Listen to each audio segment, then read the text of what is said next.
Pero dahil wala pang kalingkingan ang lakas niya sa kanila, napilitan siyang lunukin ang kanyang pride at tumakas na lang para isalba ang sarili kahit iwanan pa ang kanyang ari-arian. Agad niyang tinulungan ang batang lalaki na makatayo at sinabing gagamutin niya ang mga sugat nito. Pinaalalahanan din niya si Ranol na ituring itong mabuti at huwag aabusuhin ang kapangyarihan niya bilang amo. Sa mga salitang iyon, naalala ng bata ang sarili niyang sitwasyon. Alipin siya simula pagkapanganak, laging ibinebenta at minamaltrato ng ibang tao. Habang naglalakad kasama ang amo niya kanina, nakita niya ang masaya at malayang aura ni Ranol kaya humanga siya rito. Ikinagalit ito ng lalaki kaya siya binugbog. Habang nanginginig siya sa takot at hindi alam kung saan mapupunta, bigla siyang binigyan ni Ranol ng isang. Sinabi niya sa bata na pwede na itong maging Panginoon ng sarili niyang buhay sa hinaharap. Sa isang pitik lang ng daliri ng punong salamangkero, binalot silang dalawa ng mga mahiwagang simbolo. Bago umalis, nagpasalamat agad ang binata dahil sa pagliligtas sa buhay niya kanina, matapos matanggap ang kanyang mga basbas, napangiti siya sa sobrang kagalakan. Sobrang na-excite si Ranol nang makita silang dalawa na biglang naglaho sa harap ng kanyang mga mata. Ito na ang maalamat na teleportation spell na matagal na niyang gustong makita. Matapos siyang bigyan ng ating guwapong salamangkero ng bagong kapa, nakumpirma ni Ranol na ang batang iyon ay isang misteryosong karakter mula sa laro na sisikat din balang araw. Kung hindi lang nakialam si Ranol ngayong araw, maililigtas pa rin naman ang batang iyon ng punong salamangkero, pero wala siyang pinagsisihan sa ginawa niya dahil hangad lang niya ang kaligayahan nito. Samantala, dinala ang bata sa isang bahay at ginamot ang kanyang mga sugat. Ang mga katulong doon ay inaayos pa ang mga gamit sa mga bakanteng kwarto para sa kanya. Alipin lang siya na dapat sana ay nasa bodega lang nakatira at hindi dapat nakakatanggap ng ganitong klaseng pagtrato. Pero alam ng punong salamangkero na ang taong ito ay isinilang para igalang ng lahat. Agad niya itong kinuha bilang disipulo at binalak na turuan itong mabuti simula noon. Binigyan niya ng kaunting motibasyon ang bata sa pamamagitan ng pagbanggit kay Ranol. Kung mag-aaral daw siyang mabuti, makikita niyang muli si Ranol. At totoo nga, tinandaan ng bata ang bawat salita niya dahil may asawa siyang naghihintay sa bahay, bumalik na siya. Nag-iwan ito ng malaking pag-asa sa puso ng bata. Pagkatapos ng isang araw na paggagala, hindi pa rin makahanap si Ranol ng regalong magugustuhan ng hari. Noong akala niyang uuwi na siyang walang dala, nakakita siya ng isang tindahan at pumili ng ilang simpleng rolyo ng sinulid. Samantala, si Kamot naman ay lunod na lunod sa tambak na trabaho. Mabuti na lang at pinaalalahanan siya ng katulong na makipagkita kay Ranol. Pagkapasok niya sa hardin, lumitaw si Ranol at nilagyan ng mga lucky charm na pulseras ang kanyang mga kamay. Kahit simple lang ito, sobrang natouch siya at niyakap ang dalaga ng napakahigpit. Ang ating in love na binata ay sobrang humanga kaya gusto na niyang gawing holiday ang araw na ito.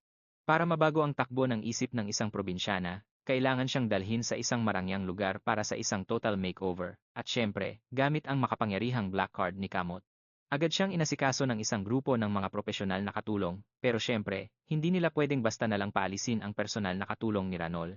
Sa halip, na-promote siya para pamunuan ang iba pang mga katulong, kaya siya na ang naging head maid. Habang masaya silang naglalambingan, bigla silang pinagalitan ng matindi. Sinabihan silang hindi angkop ang ganoong klaseng pagpapakita ng saya. Higit sa lahat, sa isang pitik ng daliri, sininyasan ng instructor ang mga katulong na ilabas ang isang nakakasilaw at kumikinang na damit. Damit pampatulog lang pala ito. Pinilit niya si Ranol na magpalit ng damit dahil ang suot niya ngayon ay gawa lang pala sa sarili niyang mga balahibo. Kapag hinubad niya iyon at bumalik siya sa pagiging uwak, magmumukha siyang sabog at hubad na manok sa harap ng buong mundo. Para sa kanya, sapat na yung ibon siya na simbolo ng kamalasan, pero kung makikita pa siyang wala ni isang balahibo, baka lechyonin na siya ng mga tao para sa hapunan. Hindi pa kasama doon ang hiya kung makikita siya ni Cross sa ganoong kalagayan. Agad na tumanggi si Ranol at umiling-iling ng sobrang tindi na parang matatanggal na ang ulo niya. Ang isang katulad niyang palaban na hindi kailanman nagmakaawa kahit bawasan ang homework, ay heto ngayon at nakaluhod na nagsusumamo, kaya talagang natulala ang instructor. Napagtanto ng instructor na ang mga damit pala niya ay ang kaniyang itim na balahibo. Mapanganib talagang maging mausisa, pero buti na lang, nanaig ang pagiging tao ng instructor at tinulungan siyang tumayo. Nagpasya silang humingi ng tulong sa chief mage. Pero ang problema, puro sila mapang-asar. Agad na naglabas ng papel at panulat ang chief mage, handa nang iguhit ang isang hubad na uwak. Gusto raw niyang gawing pamana sa pamilya ang drawing na to. Pero syempre, hindi niya nakalimutang suyuin ang kawawang babae at tiniyak na gagamit siya ng mahika kung sakaling magkaproblema. Nangako siyang tatakpan ito para hindi mapahiya si Ranol. Dahil dito, nakuha niya ang tiwala ni Ranol at mabilis na nagpalit ang dalaga sa isang napakagandang nightgown. Sa gitna ng pananabik ng iba, kabadong-kabado ang puso ni Ranol. Pero dismayado agad ang instructor dahil ang mga balahibo ay nananatili pa ring maayos at hindi nabawasan. Walang nangyaring drama. Sa kabilang banda, naintindihan na ng Chief Mage kung paano nagbabago ang kanyang damit kapag nagtatransform siya bilang hayop. Dahil sa kanyang biglaang trip, pinuwersa niya ang handsome mage na tapusin agad ang trabaho sa itinakdang oras. Ngayong sigurado ng hindi masisira ang nightgown, malaya na si Ranol na magpalit ng suot.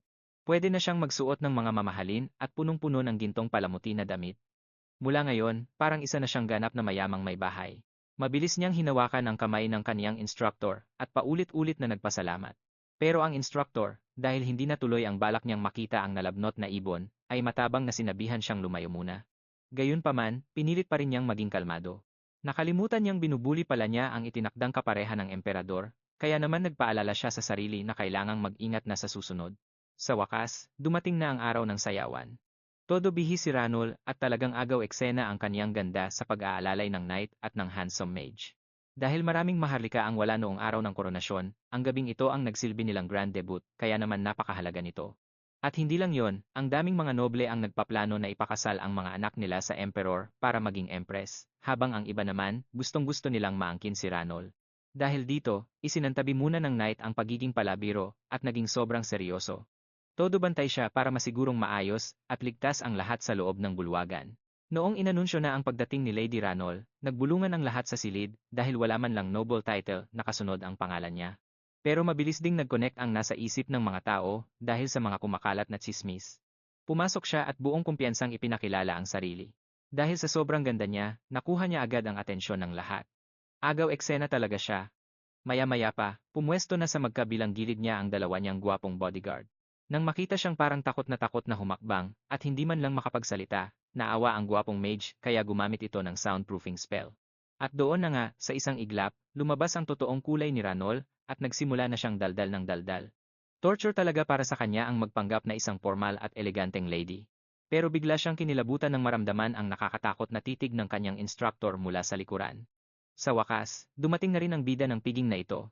Parang may 10 glowing filter sa paligid niya sa sobrang kislap, ganyan kagwapo si Kamot nang pumasok siya. Kasisimula pa lang ng tugtog nang may lumapit na isang prinsipe. Isang prinsipe mula sa karatig bansa ang nag-aya sa kanya na sumayaw. Bukod doon, marami pang ibang mga lalaki ang umaaligid, nag-aabang ng pagkakataong makalapit kay Ranol. Habang nakatayo lang siya doon at hindi alam ang gagawin, biglang dumating si Kamot na parang isang tagapagligtas at agad siyang kinuha para isayaw. Matapos ang sayaw, pakiramdam niya ay mapuputol na ang mga binti niya. Pero kahit ganoon, hindi siya pwedeng bumitaw sa kanyang pagpapanggap bilang isang magandang dilag. Mahirap ito lalo na't nakatitig sa kanya ang instructor niya na parang lawin kung makatingin. Saktong lumitaw naman ang Chief Mage, may kailangan siyang ipakilala sa kanilang dalawa. Matapos makayanan ang nakakamatay na training, ang batang lalaki noon ay isa ng napakaguwapong binata ngayon, at ipinakilala niya ang sarili bilang si Mien. Gulat na gulat si Ranol, kamakailan lang niya ito iniligtas, kaya nakakamangha talagang makita kung gaano ito kabilis lumaki at maging ganito kaguwapo. Gusto na ngayon ni Mien na magsilbi kay Kamot para tulungan ito. Sa isang saglit, nagpatawag siya ng 4 na espiritu ng iba't ibang elemento na talagang nagpahanga sa lahat. Nang mapagtanto ni Kamot na si Mien ang kailangan nilang lakas para labanan ang Dark Mage, agad siyang kumilos at itinaas ang ranggo nito bilang isang markis. Biglang may naalala si Ranol, biglang lumuhod si Mien at nangakong poprotektahan siya habang buhay. Namula ng husto ang mukha ni Ranol at hindi siya makapagsalita, habang iniisip, ano bang pinagsasabi mo, wala pa naman akong ginagawa ah.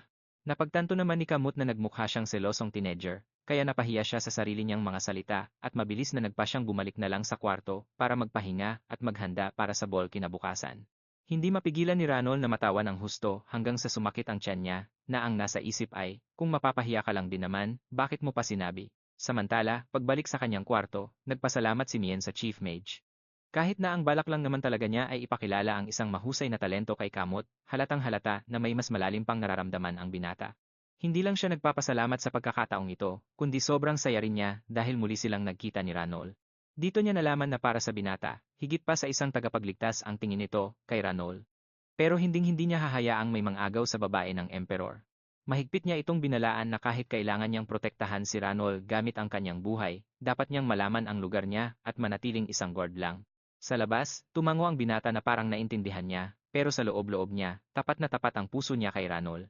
Napansin naman ng knight ang matinding dedikasyon ni Mien, at uminit ang ulo nito dahil naniniwala siyang dapat mawala ang lahat ng karibal ni Kamot sa pag-ibig. Ang problema, parang tuko kung kumapit ang batang markis kay Ranol, ayaw talagang humiwalay. Dahil dito, sumabog sa selos si Kamot. Kahit anong gawin ni Kamot para paalisin siya, talagang nanatili si Mien sa tabi ni Ranol. Lagi niyang sinasabi na hindi niya kakayanin kung mapapahamak si Ranol. Doon na tuluyang nawala ang pasensya ni Kamot. Baka sa mukha niya na handa siyang pumatay habang hinarap niya si Mien bilang isang tahimik pero matinding babala.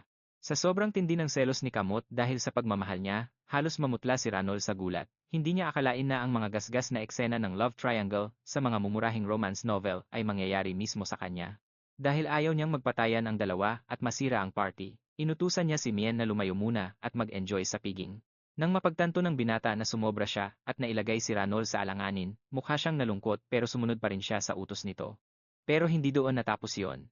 Sa mga sumunod na araw, mula sa pagtitimpla ng tsaa at pagpapakita ng mga magic trick, naging personal na tagapaypay na rin siya ni Ranol. Naging butler na rin siya at tagatakbo ng utos, kaya naisip tuloy ni Ranol, ano ba to, pinapataba mo ba ako bago mo ako katayin? Siyempre, hindi nagpatalo si Kamot. Kahit na emperor na siya, nakipagkompetensya rin siya, at ayaw talagang bitawan si Ranol. Ang nakakatawang eksena na ito ng isang asawa, dalawang asawang lalaki na nag-aalaga sa kanya ay ikinainggit ng lahat. Habang pinapanood ito, naisip ng Chief Mage na kailangan niyang kausapin uli ng masinsinan si Mien. Sa huling araw ng piging, lahat ng mga tsismosang ladies ay excited na sa magiging ending ng mainit na love triangle drama na ito. At saktong-sakto, nagmartsa si Mien papunta sa kinaroroonan ni Kamot at Ranol, kaya nakuha niya agad ang atensyon ng lahat. Pero sa halip na away, isang maliit na regalo lang ang inabot niya bilang pasasalamat sa lalaking nagbigay sa kanya ng noble title. Pagkabukas ng kahon, kinilabutan si Ranol, sa loob nito ay may isang spirit stone. Ang mga batong ito ay bihirang mabuo sa kalikasan kung saan nagtitipon ang mga elemental spirit, kaya naman sobrang mahal at pambihira ng mga ito. Base sa kulay nito, sigurado na isa itong bato na kayang magpatawag ng water spirit.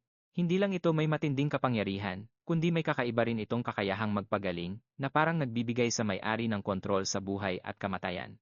Habang hawak ang napakahalagang kayamanan, nagulat si Kamot, hindi niya akalain na ang karibal niya sa pag-ibig ay biglang magiging ganito ka-reasonable sa harap ng maraming tao. Hindi siya pwedeng magpadala sa galit, kaya bilang isang mabuting pinuno, tinanggap niya ang regalo ng may kagandahang loob. Nakahinga ng maluwag ang batang Marquis, at na-realize niyang tama ang pagsunod sa payo ng kanyang amo. Malinaw na binalaan ng Chief Mage si Mien na kung gusto niyang manatili sa tabi ni Ranol, kailangan din niyang makuha ang loob ni Kamot.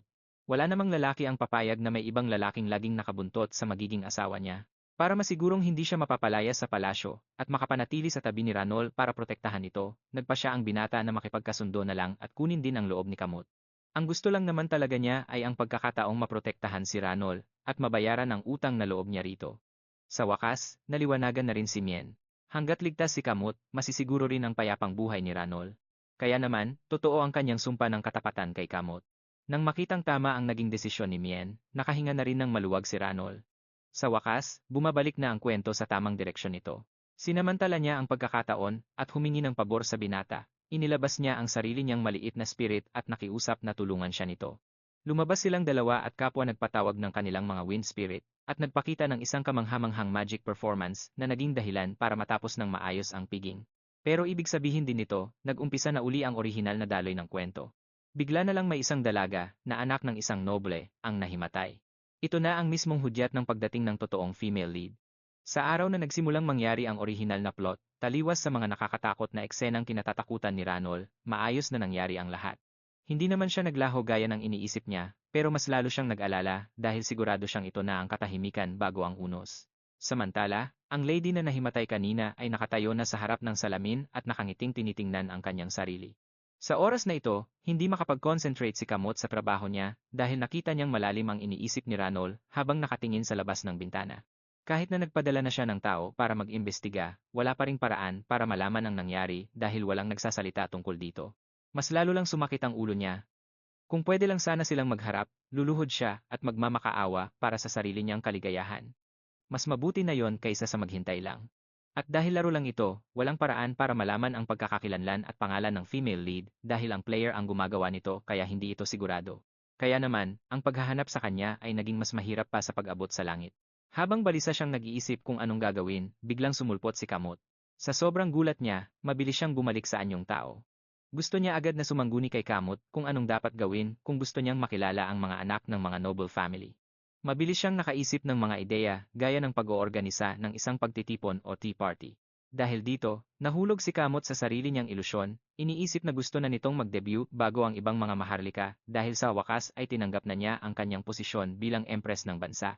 Agad niyang tinanggihan ang alok ni Kamot na mag-host ng party para sa kanya, pero hindi niya kinalimutang bulahin ito, kaya tuluyang nabihag ang puso ng emperador. Nang magsimula na ang party, ang lahat ay nagbubulungan dahil medyo natatakot pa rin sila kay Ranol, ang uwak na simbolo ng kamatayan. Pero tila wala na silang pakialam nang makita ang kagwapuhan ng tatlong lalaking sabay-sabay na lumitaw, na nagpakilig sa puso ng napakaraming kadalagahan. Hindi lang silang tatlo ang naroroon, dahil pati ang kagalang-galang na emperador ng ating bansa ay nagtatago pala sa mga palumpong. Kahit na huling-huli na siya sa akto na may mga basura at dumi pa sa ulo, pilit pa rin niya itong itinanggi at sinabing naglalakad-lakad lang daw siya at napadaan. Maya-maya pa ay inanunsyo na dapat nang magsimula ang party. Dahil kaedad niya ang female lead, nakiusap siya sa mga tao na imbitahan ang lahat ng mga noble ladies dito ngayong araw para hanapin ito. Gayunpaman, may isang tao na hindi pa dumarating. Kahit hindi niya ito mahanap ngayon, may pagkakataon pa rin para mapaliit ang saklaw ng paghahanap. Pero bago pa siya makapaghanda sa pakikipagtuos, isang babae ang humahangos na dumating dahil huli na siya. Sa isang tingin pa lang, agad nang nakilala ni Ranol na ito ang orihinal na hitsura ng female lead gaya ng disenyo sa laro. Kahit gulat na sa wakas ay nagkaharap na sila, napanatili pa rin niya ang isang napaka-propesyonal na saloobin, formal siyang binati, at ipinakilala ang sarili bilang si Ranol. Hindi naman nagpakabog ang female lead at agad na ipinakilala ang sarili bilang si Azina, sa paraang ikinagulat pa niya. Maging si Kamut ay nakaramdam na may kakaiba sa tingin na iyon, at nag-alala para kay Ranol. Ang taong nasa dilim ay agad na nagmungkahi ng solusyon na sundan ang babaeng iyon, pero hindi ito mainam dahil wala pa namang malinaw na babala. Gusto niya itong bantayan ng diretso, pero dahil sa kanyang katayuan, pagmumulan lang ito ng tsismis, kaya naghintay na lang siya hanggang matapos ang party. Napansin din agad ng gwapong salamangkero ang kakaiba kay Ranol, dahil hindi tumitigil sa panginginig ang mga kamay nito kanina pa. Agad siyang lumapit para kumustahin ito, at iminungkahing tapusin na ng maaga ang party para makapagpahinga siya. Kahit na sinasabi niyang ayos lang siya, sa totoo lang ay nakatatanggap si Ranol ng isang napakatindi at naglalagablab na tingin mula sa female lead na tila nakakapaso sa kanyang mukha. Nanginginig siya, hindi alam kung ano ang nagawa niya para magalit ang kabilang panig, at titigan siya ng ganoon katindi. Kahit malayo sila, ramdam na ramdam niya ang panganib. Sa wakas, naihatid din niya ang mga noble ladies pagkatapos ng tea party. Pagtingin kay Ranol, tila wala na siyang lakas at namumutla na ang kanyang mukha. Akala niya ay matatapos na ang lahat doon, pero biglang sumulpot ang female lead at lumapit sa kanya dahil gusto nitong mag-usap silang dalawa ng sarilinan. Sobrang natakot dito si Ranol, kaya napahawak na lang siya sa kanyang palda. Bigla namang sumulpot kung saan ang gwapong salamangkero para harangan ang paglapit ng female lead na parang isang superhero. Hindi lang iyon, pati ang binata at ang knight ay napansin din ang kakaibang kilos ng taong iyon na nakatitig lang kay Ranol. Dahil dito, naiyak si Ranol sa pasasalamat, hindi inasahang lagi siyang poprotektahan. Nagbigay ito ng lakas ng loob sa kanyang nanginginig na puso para harapin ang realidad at kausapin ng maayos ang female lead. Pero nang magkita na sila ng sarilinan, nagulantang siya nang kumprontahin siya ni Azina at tanungin kung sino ba talaga siya. Dahil dito ay tumahimik ang buong silid, pero agad na ibinunyag ng female lead na ang mundong ito ay isang mundo ng laro.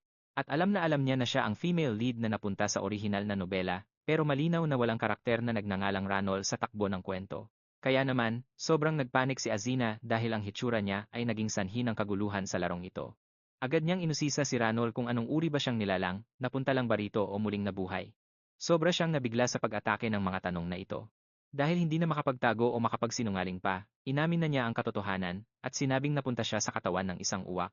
Agad namang naniwala sa kanya si Azina, pero pagkatapos ay nagtanong ito ng isang nakakagulat na bagay tungkol sa kung ano ang mangyayari sa female lead. Ang dating matapang na saloobin ni Azina ay tuluyang nawala, at napalitan ng isang takot na babae na nag-aalalang baka mamatay siya o ligpitin mismo ni Ranol. Dahil dito ay napakamot na lang siya ng ulo, hindi talaga maintindihan kung bakit kailangan niyang atakihin ang female lead. Lumalabas na ang matinding titig kanina ay dahil takot na takot ang babae na baka si Ranol ay isang masamang kontrabida na dumating para agawin ang kanyang posisyon at pagkatapos ay humanap ng paraan para ligpitin. Ang female lead, para siya na ang mamuno sa mundong ito. Naiwan si Ranol na may malaking tandang pananong sa isip. Ano ba ang inaalala niya sa lahat ng oras na ito? Sino ang mag-aakalang ang female lead ay isa lang palang inosenteng babae na katulad niya? Pero nang marinig ang paliwanag ng babae na anak lang siya ng isang duke, at kung si Ranol, na isang empress, ay gustong ligpitin siya, magiging napakadali lang nito. Doon lang napagtanto ni Ranol na si Azina ay takot na takot din pala gaya niya noong una siyang mapunta rito. Unti-unti rin niyang naintindihan na ang pag-iingat noong una ay dahil pilit lang na hindi ipinapakita ni Azina na takot na siya. Parang isang pusang naglalabas ng kuko para patunayang hindi siya madaling ibuli. Dahil dito ay nawalan ng kibo si Ranol. Sa halip na magtulungan para matulungan ang isa't isa, ang female lead ay masyado palang maraming nabasang villainess novels bago mapunta rito, kaya nag-o-roleplay lang pala siya. Nang masigurong hindi siya liligpitin ni Ranol, agad na napaupo sa sahig ang female lead at nakahinga ng maluwag. Agad niyang ipinakita ang pagiging fangirl niya, na daldal ng daldal tungkol sa pangalan ng guwapong salamangkero, detalyado hanggang sa bawat hibla ng buhok nito, na ikinatakot naman ni Ranol. Dahil patay na patay siya sa guwapong salamangkero, tuwang-tuwa siya na napunta siya sa kuwentong ito para malandi niya ang lalaki. Makita lang ang napakalamig na tingin nito ay sapat na para himatayin siya sa kilig. Dahil dito, ang isang matinong tao gaya ni Ranol ay naniwalang baliw na bali. Dahil ayon sa orihinal na kwento, ang dalawa talaga ang itinadhana, gusto lang niyang sumabay sa agos. Pero para sa female lead, hindi niya akalain na tutulungan siya ni Ranol kahit hindi naman sila magkakilala. Siguro, dahil naranasan din niya ang sobrang pagkalito noong una siyang mapunta sa mundong ito. Dahil dito, sobrang naantig ang puso ni Azina. Dahil matagal na siyang namumuhay sa modernong panahon, nakalimutan na niyang marami pa palang mabubuting tao sa mundo, pero ang totoo, pakitang tao lang ang lahat. Gusto rin silang ipares ni Ranol sa isa't isa para makasama niya si Kamot nang walang ibang humahadlang sa kanila. Isa pa, mas mabuting magkaroon ng kaibigan kaysa kaaway. Samantala, ang tatlong bodyguard ay balisang naghihintay dahil hindi nila alam ang nangyayari. Biglang may narinig silang matinis na tili na ikinagulat ng lahat at agad silang lumingon sa kanilang dalawa. Agad silang tumakbo para sumaklolo, pero ang bumungad sa kanila ay si Azina na nakakapit kay Ranol na parang baliw sa paghanga. Sobrang nagulat ang lahat at tila naging estatwa sa loob ng 50 segundo. Ano bang klaseng eksena ang nakita ko? Nawalan din ng kibo si Kamot nang malaman ang totoo. Hindi niya akalain na may tao palang hindi nandidiri sa mga uwak, kundi baliw na baliw pa sa mga ito. Naalala ni Ranol ang pagiging mahiyain nito at ang pangarap nitong makakita at makahawak ng uwak kahit minsan lang, kaya naman pinagbigyan niya ito. Pero niyakap siya nito ng mahigpit hanggang sa halos hindi na siya makahinga. Akala niya kontrabida si Azina, pero isa pala itong komedyante, kaya naman gusto na niyang mapalapit dito. Kahit natutuwa siya na nagkaroon ng kaibigan si Ranol, hindi napigilan ni Kamot ang pagpapawis ng malapot at panginginig dahil hindi niya maintindihan kung bakit nag-eempake ang asawa. Noong narinig niyang makikitulog si Ranol sa bahay ni Azina, parang tinamaan ng kidlat si Kamot sa gulat. Kaya naman pala buwisit na buwisit siya sa babaeng yon sa unang pagkikita pa lang nila, aagawin pala nito ang asawa niya. Sa labas, todong ngiti siya habang hinahatid si Ranol, pero sa loob, nagsisisigaw na siya at nanggigigil sa panyo niya sumusumpang hindi niya palalagpasin si Azina.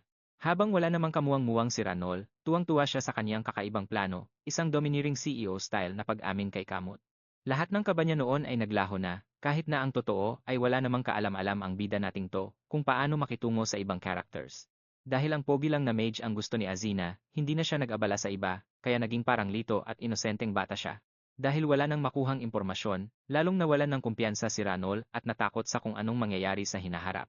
Pero gusto pa rin niyang suklian ang nararamdaman ni Kamot, kahit na medyo natatakot siya. Nang makita ito, agad na hinawakan ni Azina ang kamay ni Ranol para pakalmahin siya. Kahit bago lang si Azina sa mundong ito, sa tingin pa lang ni Kamot na punong-puno ng pag-ibig, kampante niyang tiniyak kay Ranol. Na kahit kailan pa siya umamin, siguradong sasabog sa tuwa ang lalaking yon. Akala noong una ay magpapatayan sila, pero sinong mag-aakala na magiging sobrang close nila at magdadamayan pa? Pero para kay Ranol, medyo mas okay pa ang lagay niya kaysa kay Azina dahil napakaraming pagkakataon na ang nasayang lang at naging bato. Ang tanging nakikita lang kasi ng guwapong mage ay ang mga nakakahiyang side ng dalaga, kaya malabong magka-interes ito sa kanya. Pero may isang dambuhalang problema. Mukha man siyang madaling lapitan, pero ang makuha ang loob niya ay sobrang hirap, baka mas madali pa yatang kumuha ng bituin sa langit. Naalala niya noong nilalaro pa niya ang game, isang maling desisyon lang ay siguradong failure na agad. Pero iyon mismo ang nagustuhan ni Azina, kaya mas lalo siyang nagigigil na habulin at bigyan ng saya ang guwapong mage. Kung iisipin ang character setting nito, baka sa huli pa iyon mangyayari, dahil noong una silang magkita, medyo masiyahin naman ang guwapong mage at mukhang interesadong interesado sa isang uwak na walang iba kundi siya. Siguro, ang pagiging mailap at sobrang lamig ng personalidad nito ay dahil sa pagpapalaki ng Chief Mage na laging nagpe-pressure at ginagamit siya hanggang sa isara na niya ang kanyang puso. Kaya naman, hanggat maaari silang magkita ng mas madalas para linangin ang kanilang nararamdaman, may pag-asa pa. Hindi rin nila pwedeng gamitin ang kapangyarihan ni Ranol para utusan siya, dahil siguradong lalong masisira ang relasyon nila. Kaya naman, kinalas nilang dalawa ang lahat ng brain cells nila para mag-isip kung paano ba mapapaamo ang lalaking ito. Sa sandaling ito, nakatutok ang gwapong mage sa tambak na papeles nang bigla niyang makita si Ranol na naglalakad sa labas ng bintana. Pagkapasok niya sa kwarto, agad niya itong niyaya na sumama sa kanya, buti na lang at kailangan din ng gwapong mage na lumabas muna para magpahangin. Pero pagkarating nila sa isang tea house, nakita niya si Azina na nakaabang na doon, dahil dito, nagdilim agad ang mukha niya. Hindi niya maintindihan kung ano ang tumatakbo sa isip ni Ranol at dinala siya rito, gayong alam naman nitong mailap siya sa mga babae para maging kapani-pani. Pero alam naman nating lahat na dahil sa sobrang kulit ng binatang yon, siguradong masisira ang lahat bago pa man magsimula. Sa kabilang banda, kung magiging maayos lang ang lahat, siguradong magiging double date ito ng dalawang couple. Habang nangyayari to, nadurog na ni Kamot ang hawak niyang ballpen dahil ilang araw na silang hindi nag-uusap ni Ranol. Palagi kasing magkadikit sina Ranol at Azina, samantalang siya naman ay tambak ang trabaho kaya hindi makasama. Pero para hindi maagaw ang asawa niya, agad na nagbalabal si Kamot, nag-strike sa trabaho, at palihim na lumabas. Pero bago pa siya makapag-alas stalker sa araw na yon, huli agad siya ng grupo ni Ranol. Nang makita ang kislap sa mukha ni Kamot, namula ng husto si Ranol at nakalimutan na ang lahat ng kaniyang mga plano. Sinubukan ni Ranol na kindatan at senyasan si Azina para iligtas siya, pero hinayaan lang siya ng kaibigan na harapin ang sitwasyon mag-isa, habang lumayas naman si Azina kasama ang poging mage para bumili ng isa pang tiket. Akala ni Ranol ay magwawala si Kamot dahil naiwan siya, pero laking gulat niya nang sisihin nito ang sarili. Sabi ni Kamot, dahil sa posisyon niya bilang emperador, hindi na siya nagkakaroon ng sapat na oras para sa asawa. Dito na nagpanik si Ranol hanggang sa magdilim ang paligid habang nanginginig siya na parang kawayan. Inisip niyang baka sobrang napabayaan niya na ang asawa kaya naging sad boy na ito. Agad siyang bumulong sa tenga ni Kamot at nagpaliwanag na naging tulay lang siya para sa dalawang yun at hindi lang siya basta nagbubuhay dalaga. Kaya matapos maayos ang gusot sa pagitan nila, sinamantala na ni Kamut ang pagkakataon para makipag-date kay Ranol. Sa loob ng teatro, isang sobrang madrama at romantikong kwento ng pag-ibig sa pagitan ng isang lobo at isang uwak ang ipinapalabas. Dahil sa pagdating ni Kamut, nagkatabi na ang dalawa pang kasama nila. Dati, kung tatlo lang sila, si Azina ang laging katabi ni Ranol, pero ngayon, perpekto na silang magkapares. Ang dula pa lang to ay base sa kampanya tungkol sa kabutihan at kagandahang asal na sinimulan ni Ranol at pinamunuan ng Chief Mage. Dahil sa paglabas nilang to, nalaman niya kung ano ang reaksyon ng mga tao sa palabas na ito. Noong malaman niyang tungkol pala sa kaniya ang kwento sa harap niya, nanginig siya sa hiya at hindi man lang makakibo. Habang nakikita ang mga aktor na todo drama sa entablado, napakukot na lang sa upuan si Ranol sa tindi ng hiya dahil kailanman ay hindi naman siya nagsalita ng ganoon kamabulaklak. At noong lumabas na ang aktor na gumaganap bilang Kamot, mas lalong naging malala parang baliw na tumatakbo para sa pag-ibig at kung ano-ano ang iniisip. Nagulat si Ranol kaya agad siyang napalingon kay Kamot para tignan ang magiging reaksyon nito. Hindi niya akalain na si Kamot pala mismo ang utak sa likod nito, at siya pa ang nagsulat ng mga sobrang corny na linyang yon. Noong hihingi na sana siya ng tulong sa dalawa, nakita niyang umatake na naman ang pagka-fangirl ni Azina habang masayang nakikipag-asaran sa poging mage. Halatang gumagawa lang sila ng sariling mundo para makapaglandian, pero nauwi lang sa pagbabangayan ano pa nga ba ang aasahan mo sa isang date. Matapos pahirapan ng isang buong oras hanggang sa mapagod ng husto, sa wakas ay pagiray-giray na nakalabas ng pinto si Ranol, mukhang si Kamut lang ang tuwang-tuwa sa obra maestrang ginawa niya. At dahil na hyper ang dalawa pang kasama nila, humiwalay ang mga ito para gawin ang sariling trip hindi para mag-hotel, kundi para mag-research tungkol sa iba pang boring na klase ng magic. Nang marinig ito, inakala ni Kamut na baka nagka-interes ang guwapong mage kay Azina, kaya laking gulat ng dalaga. Hindi niya inaasahan na ang mainit nilang labanan kanina ay paraan lang pala ng paglalandian. Talagang hindi dapat maliitin ang female lead, may sarili na siyang diskarte, na talagang pang-master sa larangan ng pag-ibig. Kaya naman, hindi na kailangang intindihin pa ang anumang plano. Mabilis ding nabihag si Ranol sa kagandahan ni Kamot at nagpasya siyang makipag-date rito, kung saan naging masaya ang oras nila kasama ang isa't isa. Habang nangyayari ito, ang mga sadyang usisero naman ay nag-uunahan sa magandang pwesto para palihim silang panoorin, kaya nauwi ito sa pagsigaw ng katulong. Sabi niya, imbes na mag-focus sa pagprotekta sa kanilang amo, narito sila at nagbabangayan para sa kung anong walang kwentang dahilan. Kahit na noong isang segundo lang ay parang aso't pusa silang nag-aaway, ngayon ay parang wala nang nangyari at nagtutulungan na ng maayos. Sa oras na ito, isang assassin na nagtatago sa mga halaman ang nakatutok sa pwesto ng emperador, handa nang itaga ang kanyang kutsilyo. Pero ang knight na nakatayo lang doon ay biglang nag-teleport sa likuran niya. Tinitigan niya ang assassin ng may nagbabagang mga mata, at agad na binasag ng walang kahirap-hirap ang ulo nito, dahilan para bumagsak ang mama sa kinatatayuan niya. Sa kabilang banda, napatumba rin ng batang lalaki ang isa pang barakong lalaki. Ang mga panggulong ito ay mahusay na tinalian ng katulong na parang isang mahabang suman, para hayaan ang dalawa na ituloy ang palihim na pagbabantay kina Kamot at Ranol. Lumalabas na ang pagtatangkang pagpatay ay nakatutok sa dalaga dahil hindi nila matanggap na ang isang uwak ay magiging empress. Pero pinatumba sila ng kamaong bakal ng maskuladong katulong dahil sa pag-insulto sa kanyang amo. Gayunpaman, sa mga oras na ito, hindi naging maganda ang lagay ni Ranol gaya ng inaasahan ng katulong, dahil dinala siya ng walang kamuwang-muwang na si Kamot sa mismong pwesto na balak niyang gamitin para sa kanyang pag-amin. Nasira ang plano niya kaya nadurog ang puso ng batang dalaga, pero wala siyang nagawa kundi ang pilit na ngumiti at pigilan ang kanyang pagluha ng dugo. Sa huli, nagsimula ng lumubog ang araw, pero lahat ng mga plano niya ay tuluyan ng gumuho. Hindi alam ni Ranol kung paano aaminin ang nararamdaman niya. Dapat ba siyang maghanap ng hugis-pusong isla para iregalo kay Kamot? Pero hindi, ang isang haring gaya nito ay tiyak na may 1 bilyong katulad na isla na. Pero sandali lang. Ang lahat ngayong araw ay naging perpekto, mula sa pakikipag-date hanggang sa pag-inom ng tsaa, eksakto sa inaasahan niya. Ang pagsamantala sa ganitong vibes, para ipahayag ang kanyang nararamdaman, ay talagang swak na swak. Noong kukunin na sana niya ang lahat ng kanyang lakas ng loob para gamitin ang matamis na tagpong ito para sabihin ang kanyang tunay na nararamdaman. Bago pa man siya makabuka ng bibig, isang asasin na nagtatago sa malalayong halaman ang nagpakawala ng nakakatakot na ingay at matinis na tili. Nang gamitin ng knight at ng batang lalaki ang lahat ng kanilang bilis para sumugod doon, huli na ang lahat. Mahigpit ng hawak ni Ranol ang asasin, habang ang kaluluwa nito na humiwalay na sa katawan ay pilit na ibinabalik sa loob ng isang espiritu, at ang mukha ng dalaga ay talagang nakangiwi sa galit. Umaagos ang luha niya sa 2 linya. Ang kanyang nakakatakot na mukha ay naging bangungot para sa 3 maskuladong lalaki sa buong buhay nila. Subalit, inakala ni Kamot na si Ranol ay takot at na-shock dahil sa ambush, kaya agad siyang nag-alala rito. Sa oras na ito, ang dalawa ay nasa loob ng karwahe sa gitna ng napakabigat na katahimikan. Binuksan ni Kamot ang kanyang bibig para humingi ng paumanhin, at sinabing dapat ay nalaman niya na mangyayari ang ganitong mga kaganapan. Pero naintindihan ni Ranol na dahil isa lang siyang uwak, itinuturing siyang hindi karapat-dapat sa posisyon ng Empress, na nasa ilalim ng isang tao pero nasa itaas ng 10,000. Normal lang na may mga taong hindi nasisiyahan, pero ang ganoong bagay ay hindi sapat para pahinain ang kanyang matapang na espiritu. Dahil napakaraming tao ang nagsumikap para sa kanya upang ihanda siya sa upuan ng Empress. May kumpiyansa niyang tiniyak kay Kamot na susubukan pa niyang magsikap para matatag na makaupo sa posisyong iyon nang wala nang maglalakas loob na kumontra sa kanya muli.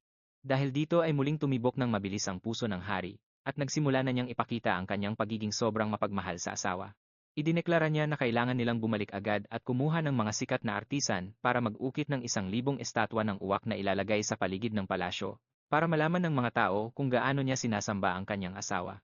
Hindi alam ni Ranol kung paano papigilin ang mga kakornihan ni Kamot na baka pagtawanan pa sila ng buong mundo. Bigla niyang napansin ang gubat na dinadaanan nila, kaya naalala niya ang lugar na ito, at nagpa siyang huminto muna. Dito kasi sila unang nagtagpo. Napakahalaga ng lugar na ito para sa kanila, kaya naglakas loob na si Ranol na sabihin ang totoo niyang nararamdaman.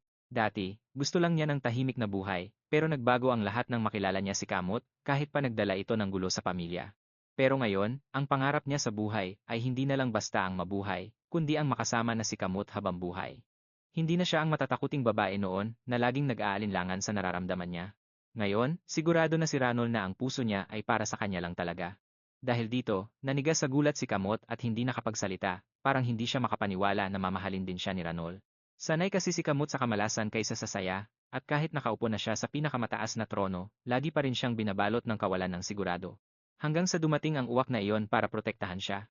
Ngayon, naging sunod-sunuran na siya, at parang hindi na makahinga kapag wala ang babae. Umaasa siyang sana ay pareho sila ng nararamdaman, at gusto rin siya ni Ranol na mapasa kanya. At sa wakas, ang lihim niyang pangarap na alam naman ng buong bansa, ay natupad na nang kumapit si Ranol sa kanya, at hindi na bumitaw, kaya pakiramdam niya ay nananaginip lang siya. Pero habang magkayakap sila, naramdaman ni Kamot ang init na parang sikat ng araw sa umaga na bumabalot sa buong katawan niya. Nakuha na rin niya ang matagal na niyang hinihintay, kaya naman ang ngiti niya ngayon ay mas maliwanag pa sa mga bituin sa langit. Tamang-tama naman na nag-aaral si Sefia para maging karapat-dapat sa kanyang posisyon sa palasyo, pero nang mabalitaan niyang hinahanap siya ni Ranol, parang rocket siyang humarurot pa uwi. Dahil doon, pareho silang napatigil. Maraming beses na nilang binalaan ang bata, pero nang marinig ang pangalan niya, hindi na niya naitago na bata pangalang talaga siya. Akala ni Sefia ay makikipaglaro si Ranol sa kanya, pero sa kasamaang palad, wala itong oras para sa bata ngayon. Umiyak ng husto si Sefia na halos magpalambot sa puso ni Ranol. Kahit sobrang busy, nagpunta pa rin siya rito dahil gusto niyang bigyan ng bata ng isang imbitasyon. Isa itong imbitasyon para sa engagement ceremony ni Ranol at Kamot. Hindi lang si Sefia ang nagtatalon sa tuwa, pati ang tapat niyang knight ay sobrang saya kaya halos maiyak na sa sobrang tuwa. Akala ko yung lalaking iyon lang ang hindi marunong magpigil ng emosyon, pero hindi ko akalaing pare-pareho pala ang mga tao sa paligid ng gwapong ito. Napahawak na lang sa ulo ang ating bida at parang nakakita ng mga bituin, iniisip kung dapat ba siyang makisabay sa pag-iyak. Pagkarinig sa balitang engagement ni Ranol, sobrang nainggit si Azina dahil hanggang ngayon ay wala pa ring progreso ang diskarte niya sa gwapong mage. Ayon kasi sa mga setting ng karakter, kailangang dahan-dahanin ang lalaking ito, kung hindi, baka mauwi sa wala ang lahat. Pero ang pinaka-importante ay ang tulungan ang kaibigan niya sa misyon nitong makasal, kaya naman inimbita siyang maging bridesmaid na sobrang ikina-excite ng dalaga. Akala niya magkakagulo na nang lumitaw ang bidang babae, pero hindi niya akalaing makakahanap siya ng isa pang soulmate at umaasang magtatapos ang lahat ng ganito kaganda. Pagkatapos, parang paparating na bagyo, ang ibang mga noble, kahit alam nilang mag-engage na ang dalawa, ay gusto pa ring bumuo ng mga grupo para kumontra. Gusto nilang harangin ang isang uwak na gaya ni Ranol na maging emperatrice. Sa oras na ito, ang lahat ay nagbibihis na ng maganda, at ang mga katulong ay excited na ring makita kung darating na ba sa wakas ang panahon ng pag-ibig para kay Azina. Pero mukhang magiging mahirap talunin ang gwapong mage, at mukhang matatagalan pa ito. Wala ang engagement event na ito sa laro, kaya baka pagkakataon na ito, para mapabilis ang plano niyang makuha ang puso nito. Alam niyang mahirap paibigin ang crush niya, kaya ngayon ay nagdesisyon siyang ibuhos na lang ang lahat sa pagtulong sa matalik niyang kaibigan. Pero pagkabukas niya ng pinto, bumungad sa kanya ang nakakalaglag pasyong kagwapuhan ng mage na naghihintay doon, na parang isang sikat na bituin sa ningning. Ang pagpunta pala niya rito para ihatid si Azina sa party, ay dahil na rin sa pakiusap ng emperador.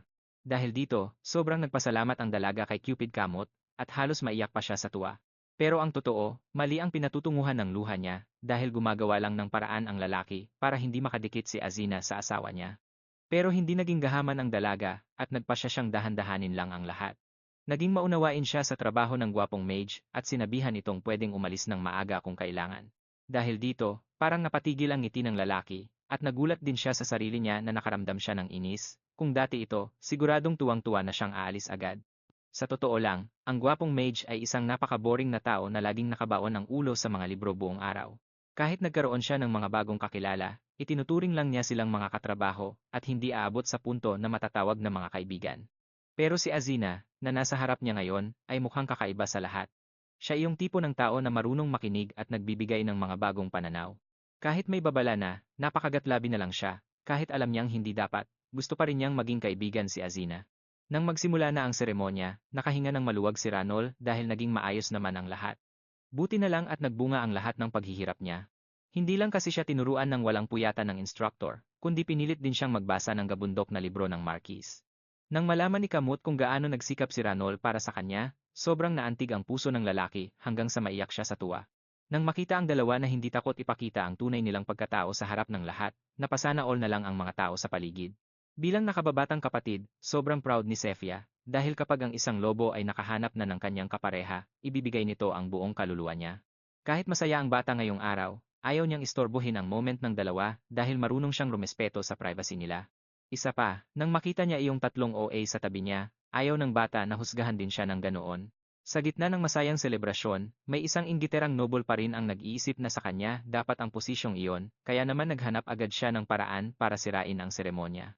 Dire-diretso silang lumapit kay Ranol habang naglalabas ng nakakatakot na aura, kaya ramdam na ramdam niya ang bigat nito. Nakakagulat na hindi talaga nila siya tinantanan, at nagtanong pa ng mga bagay na mas mahirap pa sa tanong sa beauty pageant tungkol sa kung anong gagawin niya kapag naging emperatrice na siya. Pero parang investigasyon lang ito ng isang grupong puno ng inggit na nagtutulungan para atakihin ang isang maliit na babae, kaya naman nagdilim ang mukha ni Kamot. Agad na nag-apoy ang mga mata niya dahil alam na alam niyang gagawa ang mga ito ng paraan para ipitin si Ranol.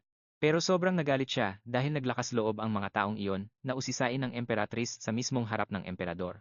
Agad siyang pinigilan ni Ranol nang makita nitong galit na si Kamot, habang nagtataka rin kung bakit sa dami ng pwedeng itanong, iyon pa ang napili nila. Pero sobrang tuwa naman niya dahil iyon mismo ang paksang pinaghandaan niya, salamat sa dalawang henyo na tumulong sa kanya para isaksak sa utak niya ang napakaraming dokumento na sa wakas ay magagamit na rin niya ngayon. Agad siyang humakbang pasulong, nagsalita ng malakas at puno ng tiwala sa sarili. Inunahan na niya ang lahat sa pag-amin na hindi siya perpekto gaya ng mga tao rito para hindi na nila siya mapintasan pa. Pagkatapos, ipinakita niya ang kanyang lakas bilang isang uwak, ang kaya niyang gawin ay ang magladlad ng pakpak, isang bagay na hinding-hindi magagawa ng mga tao. Sa paraang iyon, matutulungan niya ang emperador na magmanman sa lahat at maging mga mata nito. Kaya naman, sa bawat sulok at kanto na mahirap puntahan, matutulungan niya si Kamut na malaman ang bawat nangyayari sa buong bansa. Pakiramdam niya ay masyadong kahanga-hanga ang mapapangasawa niya, dahil kahit sino pa ang maghanda, siguradong maninigas din sila kapag tinanong ng ganoon. Gusto na lang niyang sabihin kalimutan na ang engagement, at magpakasal na agad para maiuwi na niya ang babae. Pero hindi rin niya kinalimutang ipakita ang autoridad niya bilang hari, ito ang pinili niyang makasama sa buhay, at sinumang siraulo ang magtangkang gumulo ay humanda na sa kanya. Dahil dito, nakahinga na rin ng maluwag ang dalawang matanda sa likod dahil hindi na sayang ang lahat ng pagod nila sa pagtuturo sa kanya. Hindi lang sa sariling galing siya umasa, naglabas din si Ranol ng mga sinaunang ebidensya tungkol sa relasyon ng itim na uwak at ng gintong lobo. Nang makita nila kung paano niya napatahimik ang lahat, hanga rin ang bidang babae, pati na ang gwapong mage sa kanya. Akala mo ay matatapos na ang lahat dito, pero bigla namang sumulpot ang nakasalaming Duke. Isang karakter na may red level na panganib na agad na nagpalerto sa lahat, siya ang pinuno ng grupong ayaw kay Ranol. Pero ang matandang tuso na iyon ay nagpakitang gilas pa rin at naging magalang sa Emperatrice, agad na yumuko habang may maliwanag na ngiti sa kanyang mga labi. Nakilala niya agad ang mukhang ito bilang ang napakadelikadong tao na paulit-ulit na ibinilin sa kanya na dapat bantayan. Pero sa ngayon, hindi niya pwedeng hayaang may makitang mali sa kanya ang sinuman, kaya agad siyang nagbigay ng isang perpekto at napakagandang pagbati. Hindi na nakakagulat na habang mukhang magkasundo sila sa labas, naghahanap lang pala ang lalaking ito ng butas sa kanya.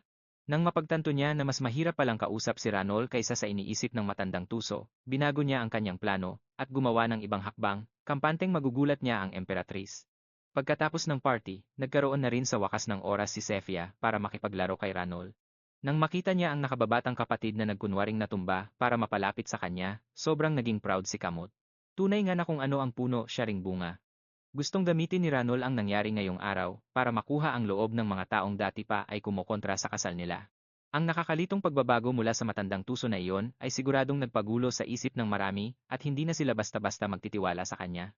Kung magtatagumpay man, pwedeng mabuko ang maitim na balak ng matandang tuso, at kahit mabigo man, mayayanig pa rin ang paninindigan ng grupong iyon. Ano't ano pa man, pabor pa rin ito sa kanya. Ang laban ng politikal na ito ay parang mga hayop na nag-aagawan sa teritoryo. Hayaan lang silang mag-away at magsakitan dahil ang isang tusong uwak na tulad niya ang siyang makikinabang sa sitwasyon. Gagamitin niya ang pagkakataong ito para makakuha ng malaking premyo para sa sarili. Dahil magiging emperatrice siya, kailangan niyang magkaroon ng talinong makakatulong sa emperador. At syempre, hindi rin siya hahayaan ni Kamot na harapin ang lahat ng mag-isa, gustong-gusto nitong protektahan ang kanilang payapang buhay ngayon. Sa oras na ito, inihatid ng gwapong salamangkero si Azina pauwi salamat sa pagiging tulay ni Cupid Kamot. Pero, bigla itong nagbigay ng pahintulot, kaya naman ang puso ng ating bida ay tumibok ng parang tambol sa tindi ng kilig na parang isang baliw na fan. Dahil minsan lang ang pagkakataong ito, agad na nag-aya si Azina na magtsaa muna kasama ang gwapong salamangkero. Dahil dito, napakapit ng mahigpit ang salamangkero sa kanyang mga kamay, takot na baka sumosobra na siya, pero sa totoo lang ay tuwang-tuwa siya kaya agad siyang pumayag. Noong silang dalawa na lang, nakaramdam ng ilang si Azina kaya agad niyang binago ang usapan at nagtanong tungkol sa ginagawa nitong pananaliksik. Sinusubukan pa rin niya ang lahat, pero mukhang masyado itong mabigat para sa kanya, kaya medyo nagreklamo siya at sinabing mahirap ipaliwanag sa salita ang bigat ng nararamdaman niyang pressure ngayon. Agad siyang nahiya dahil sa sobrang daldal niya, pero iba ang araw na ito. Alam ng gwapong salamangkero na hindi niya pwedeng ibahagi ang mga bagay na ito sa kahit kanino lang. Nang makita ang kanyang ikinikilos, naalala ni Azina ang setting nito sa laro, na palaging mapag-isa at ayaw makisalamuha o makipagkaibigan sa iba. Kahit alam niyang laro lang ito, ang makaharap ang paborito niyang character ay nagpapabilis sa tibok ng kanyang puso. Ibinahagi naman niya ang mga hirap sa buhay noong ika-21 siglo, mula sa mabigat na pag-aaral hanggang sa nakakapagod na trabaho. Noong una, madilim ang buhay ni Azina, pero nang matuklasan niya ang gwapong salamangkero sa dating game, doon tuluyang nagbago ang pananaw niya. Dahil nakakuha siya ng lakas mula rito, gusto rin ni Azina na gawin ang parehong bagay sa pamamagitan ng pakikinig sa mga problema nito. Sa sobrang ganda ng ngiti ni Azina, habang taimtim na nagnanais para sa kanyang kaligayahan, nabigla ang gwapong salamangkero hanggang sa mabitawan nito ang hawak na tasa. Malinaw niyang naramdaman na ang nararamdaman niya ay hindi lang basta pagkakaibigan. Pagkakita rito, agad na nag-alala ang dalaga at gustong tumulong pero tinanggihan siya nito. Biglang nagpakita ng sobrang lungkot na mukha ang salamangkero, dahil natatakot siyang ang kanyang mga problema ay hindi nito kayang pasanin. Kahit na ihatid na siya pauwi, bumalik si Azina sa palasyo para kausapin si Ranol. Nakakabahala ang inasal ng gwapong salamangkero kanina, ang mukha niya ay parang nawalan na ng pag-asa. Gustong itanong ni Azina kung maaalala pa ba niya ang mga setting ng karakter ng gwapong salamangkero sa laro. 3 taon na ang nakalipas, kaya hindi na niya masyadong matandaan. Pero, matapos marinig ang paglalarawan ni Azina sa kanya, parang ibang-iba ang narinig niya. Isa siyang napakalinis na tao na palaging may suot na guwantes. Kahit ayaw niyang nakakaramdam ng limitasyon, palaging maayos ang kanyang suot at nagniningning ang kanyang mga alahas. Habang hindi niya matandaan ang eksaktong setting ng karakter nito, noong unang beses silang magkita, ang gwapong salamangkero ay may napakasimple at relax na itsura. Lalo na noong nag-alok ito ng bungang kodok, wala itong suot na guwantes, gaya ng inilarawan. Dahil dito, piniga ni Ranol ang kanyang utak para malaman kung kailan ba talaga nagsimulang magbago ang gwapong salamangkero. Pinagdugtong-dugtong niya ang mga pangyayari, at naalala niya ang insidente ng pagtanggal ng sumpa kay Kamot. Mula noong araw na iyon, hindi na nakitaan ang gwapong salamangkero na walang guwantes. At tama nga, inilipat niya ang sumpa ni Kamot sa kanyang sarili, kaya ang kanyang braso ay puno na ng mga simbolo ng mahika. Isa itong sumpa na nagpapalakas sa pagnanasa ng isang tao. Kaya naman, noong nagtsaa sila, parang nawawalan na ng kontrol sa katawan ang gwapong salamangkero nang makita ang mukha ni Azina. Gusto niyang angkinin si Azina dahil ang kanyang pagnanasa ay sagad na sa limitasyon. Naalala niya kung paano siya palaging binabalaan ng punong salamangkero noon. Mula ngayon, dahil sa sumpang ito, bawal na siyang magkaroon ng kahit anong pagnanasa sa kahit anong bagay. Noong oras na iyon, kampante pa ang gwapong salamangkero dahil tingin niya ay wala siyang hilig sa mga ganoong bagay. Akala niya ay wala siyang interes sa kahit ano. Pero ngayon, naghihirap na siya sa sakit. Inisip niya na hanggat hindi siya naghahangad ng yaman o kasikatan, magiging ligtas siya hanggang sa matanggal ang sumpa. Pero hindi niya inaasahan na ang presensya lang ni Azina ay sapat na para yanigin ang kanyang pusong kasing lamig ng yelo. Nang mapagtanto niyang ang nararamdaman niya ay hindi lang pagkakaibigan, hindi na niya alam kung paano pakokontrolin ang sumpa. Matapos maunawaan ang sitwasyon, nalaman na rin ni Azina kung bakit palaging umiiwas ang karakter na ito sa player kapag tumataas na ang antas ng pagmamahal nito. Sa madaling salita, kapag hinayaan niyang kontrolin siya ng sumpa, magiging isa siyang ganap na manyak na ikukulong ang taong mahal niya. Pero sa laro, may isa pang ending kung saan ang pagiging mapangangkin at seloso ng gwapong salamangkero ay hahantong sa pagpatay nito sa ibang mga karakter na may mataas na level ng pagmamahal sa player. Nang marinig ito, napatalon sa takot si Ranol at agad na naging balisa dahil malaki ang posibilidad na nasa panganib ang buhay ni Kamot. Nang kumpirmahin ni Azina na ang gwapong salamangkero ay magsisilbi sa isang batang babaeng nakaupo sa trono, naintindihan na ni Ranol na ang kanyang asawa ay nakatakdang mabitay. Napasigaw siya sa kawalan ng pag-asa, nag-aalburoto, at nagtatanong kung bakit napakamalas niya, na parang nawala na sa kanya ang lahat. Dahil unti-unti nang nagbabago ang mga orihinal na patakaran, napakahirap ng kontrolin ang sumpa. Kung pipilitin nilang bitawan ng gwapong salamangkero ang kanyang kapangyarihan ngayon, baka lumabas ang kanyang nakakatakot na panig. Baka sirain niya ang buong mundo, at walang magagawa ang sangkatauhan kundi mag-reincarnate sa ibang server. Pero, dahil gustong mabuhay ng masaya ni Azina kasama ang salamangkero, kailangan nilang makahanap ng paraan. Kailangan nilang mahanap ang paraan para sirain ang sumpa. Pero, sino ba namang mag-aakalang ang plano ni Azina ay labnutin ang lahat ng balahibo ni Ranol, kaya namutla ito sa takot. Hindi masarap ang karne ko, sigaw niya. Dahil nabanggit sa orihinal na kwento na ang bungang kodok ang punot dulo ng lahat, ang pagkain lang nito ang makakatulong para masira ang sumpa. Pero syempre, hindi ito ganoon kadali. Isang maling galaw lang at sasabog siya. Bahala na kung mamatay siyang mag-isa, pero kung mababaliw siya at uubusin ang buong mundo, ito ay magiging isang malaking sakuna.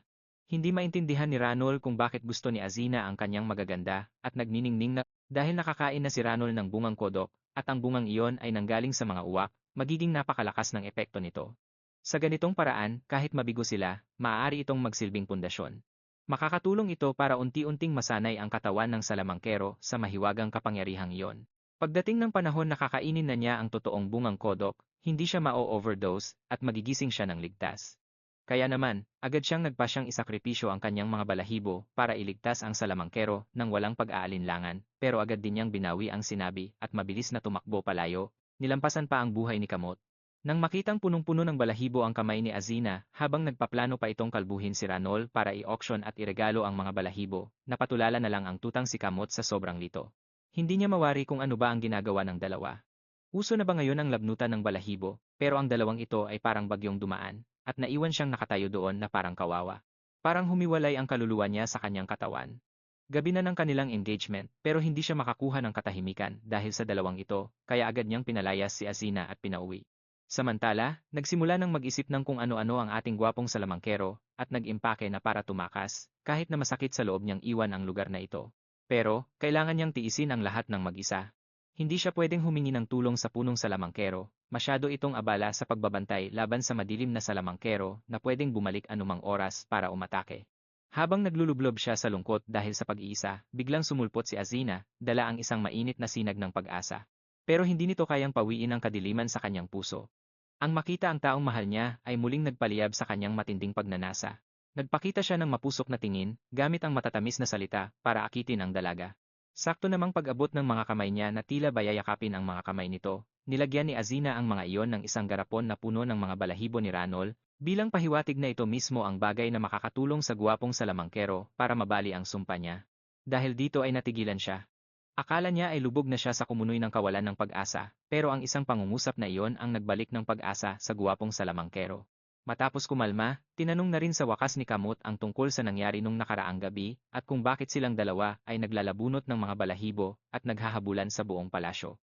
Hindi naman niya pwedeng aminin na isa siyang karakter sa laro na napunta sa mundong iyon, kaya gumawa na lang siya ng kwento na kailangan daw iyon ng guwapong salamangkero para sa kanyang pananaliksik. Sinabi niya na gustong-gusto raw makuha ni Azina ang puso ng lalaki niya, kaya handa niyang kalbuhin ang kaibigan niya, pero hindi niya basta-basta maloloko si Kamot dahil naramdaman na niya ang ganito noon. Alam niyang hindi naman talaga gustong magsinungaling ni Ranol sa kanya, pero siguradong may mga mahahalagang bagay itong hindi sinasabi sa kanya.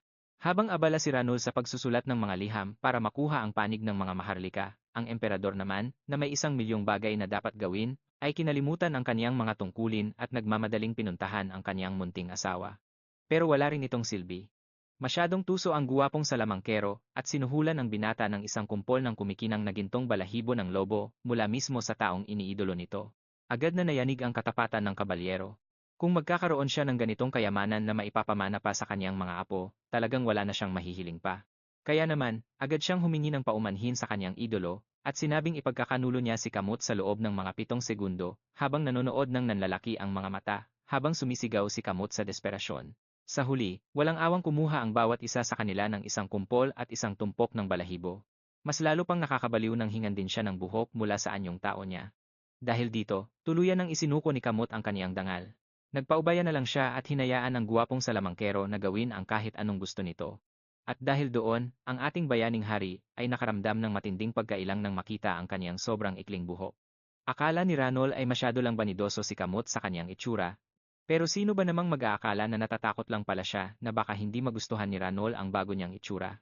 Wala na talagang masabi, siya na ang hari ng mga underdesaya at patay na patay sa asawa.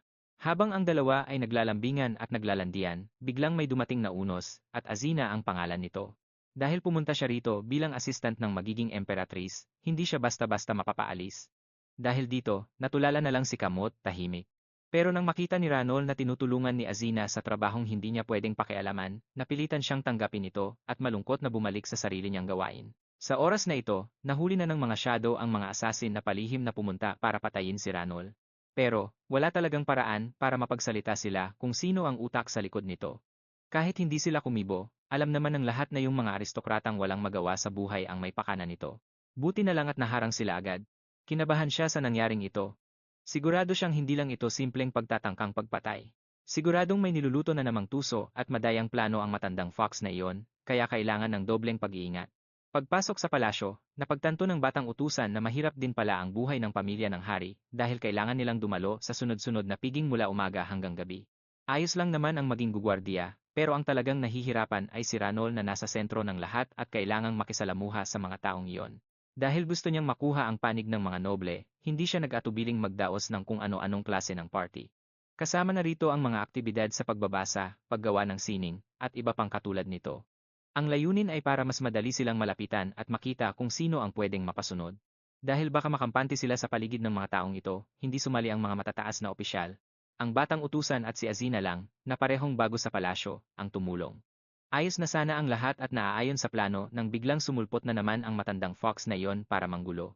Kahit marami na siyang napagsilbihang mga amo at kabisado na ang galaw nila, pagdating sa matandang fox na ito, hindi maisip ng batang utusan kung ano ba talaga ang balak niya o kung bakit biglang bumaliktad ang ugali nito ng 180 grado. Tinulungan pa niya si Ranol na makilala ang ibang mga noble na tila ba buong puso siyang sumusuporta rito. Dahil sa biglang pagbabait-baitan ng tusong lalaking ito, sobrang nagduda si Ranol at tinanong agad siya kung ano ba talaga ang kailangan niya. Pero higit sa inaasahan ng lahat, nagpakapal ng mukha ang matandang fox at hiniling na maging anak-anakan niya si Ranol. Sa sobrang gulat ng lahat, parang humiwalay ang kaluluwa nila sa kanilang katawan. Pagdating naman sa kanya, agad na nangasim ang mukha niya sa sobrang gulat na parang hindi siya makapaniwala sa narinig niya. Kapag naging anak-anakan siya, ibig sabihin ay magiging bahagi na siya ng pamilya nito kahit wala silang relasyon sa dugo. Inanunsyo niya ang bagay na ito sa harap ng lahat, na ang ibig sabihin ay gusto niyang pilitin si Ranol na pumayag sa harap ng buong mundo. Matapos mabigong gawing empress ang sarili niyang anak, gusto naman niyang ampunin ang susunod na empress para may masandalan siya balang araw. Napakatusong hakbang. Dahil dito, nanginig siya na parang dahon sa inis. Hindi niya talaga maintindihan kung ano ang nasa isip ng tusong matandang ito. Kaya pala ninais niyang imbitahan ang dalaga na maupo sa isang lantad na lugar, kung saan madaling makinig ang ibang tao, para makipag-usap. Dahil mukha namang walang panganib, pumayag na rin si Ranol. Sa kabila nito, ginamit niya ang dahilan na nag-aalala lang siya para sa imperyo, at nagpanggap na isa siyang makabayang aristokrata. Iyon daw ang dahilan kung bakit noong una ay ayaw niyang maging empress ang isang uwak, pero dahil sa husay nito, naantig daw ang puso niya. Pero tinutuligsa pa rin si Ranol ng ibang mga noble, at dahil isa lamang siyang nag-iisang uwak, magiging mahirap para sa kanya na lumaban hanggang dulo. Kaya naman, nagbigay ang matanda ng isang napakaengganyong alok para kay Ranol. Kapag naging anak-anakan siya nito, wala nang mangangahas na aristokrata ang magrereklamo laban sa kanya. Naisip ni Ranol na may punto ang matanda, pero alam niyang imposibleng ang isang tusong fox na gaya nito ay walang balak na samantalahin ang sitwasyon para sa sariling kapakanan. Biglang nagbago ang ekspresyon ni Duke Haworth. Ang talim ng tingin niya, parang kutsilyong direktang tumutusok sa dalaga. Kung ganoon, hindi ba't mas lalong lalakas ang impluensya ko sa buong imperyo? Sa sinabi niya at sa talim ng tingin niya, nanginginig sa takot ang dalaga. Hindi niya maintindihan kung bakit ganoon na lang siya kagarapal magpakita ng kanyang mga intensyon.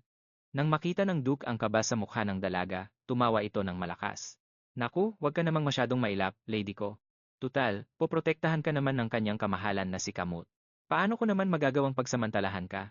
Wala akong lakas ng loob para diyan. Nang marinig ito, lalong nalito ang dalaga, at isang hindi maipaliwanag na kaba ang namuo sa kanyang puso.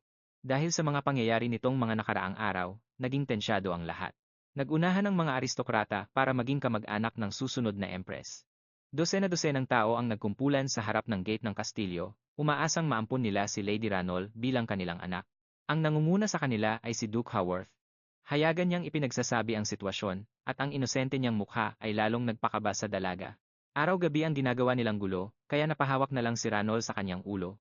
Kinailangan niyang pigilan ang kaniyang nag-aalab na galit.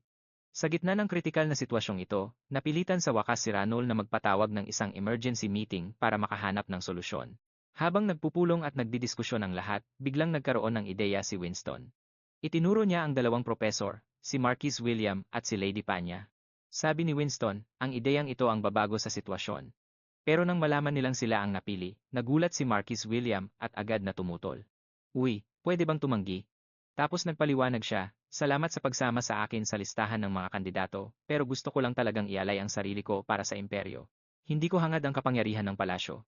Sumang-ayon din si Lady Panya. Ako rin. Paano ko naman kakayanin ang ganoon kalaking responsibilidad? Dahil utusan siya ni Willin, hangang-hanga si Winston sa kanila. Hindi sila gahaman sa kapangyarihan, nahamak na mas mabuti kaysa sa mga noble sa labas. Naramdaman ni Lady Ranol ang mabuting intensyon ng dalawang propesor nang tumanggi silang ampunin siya. Kung pakiramdam nila ay pabigat ito, hindi natin sila dapat pilitin.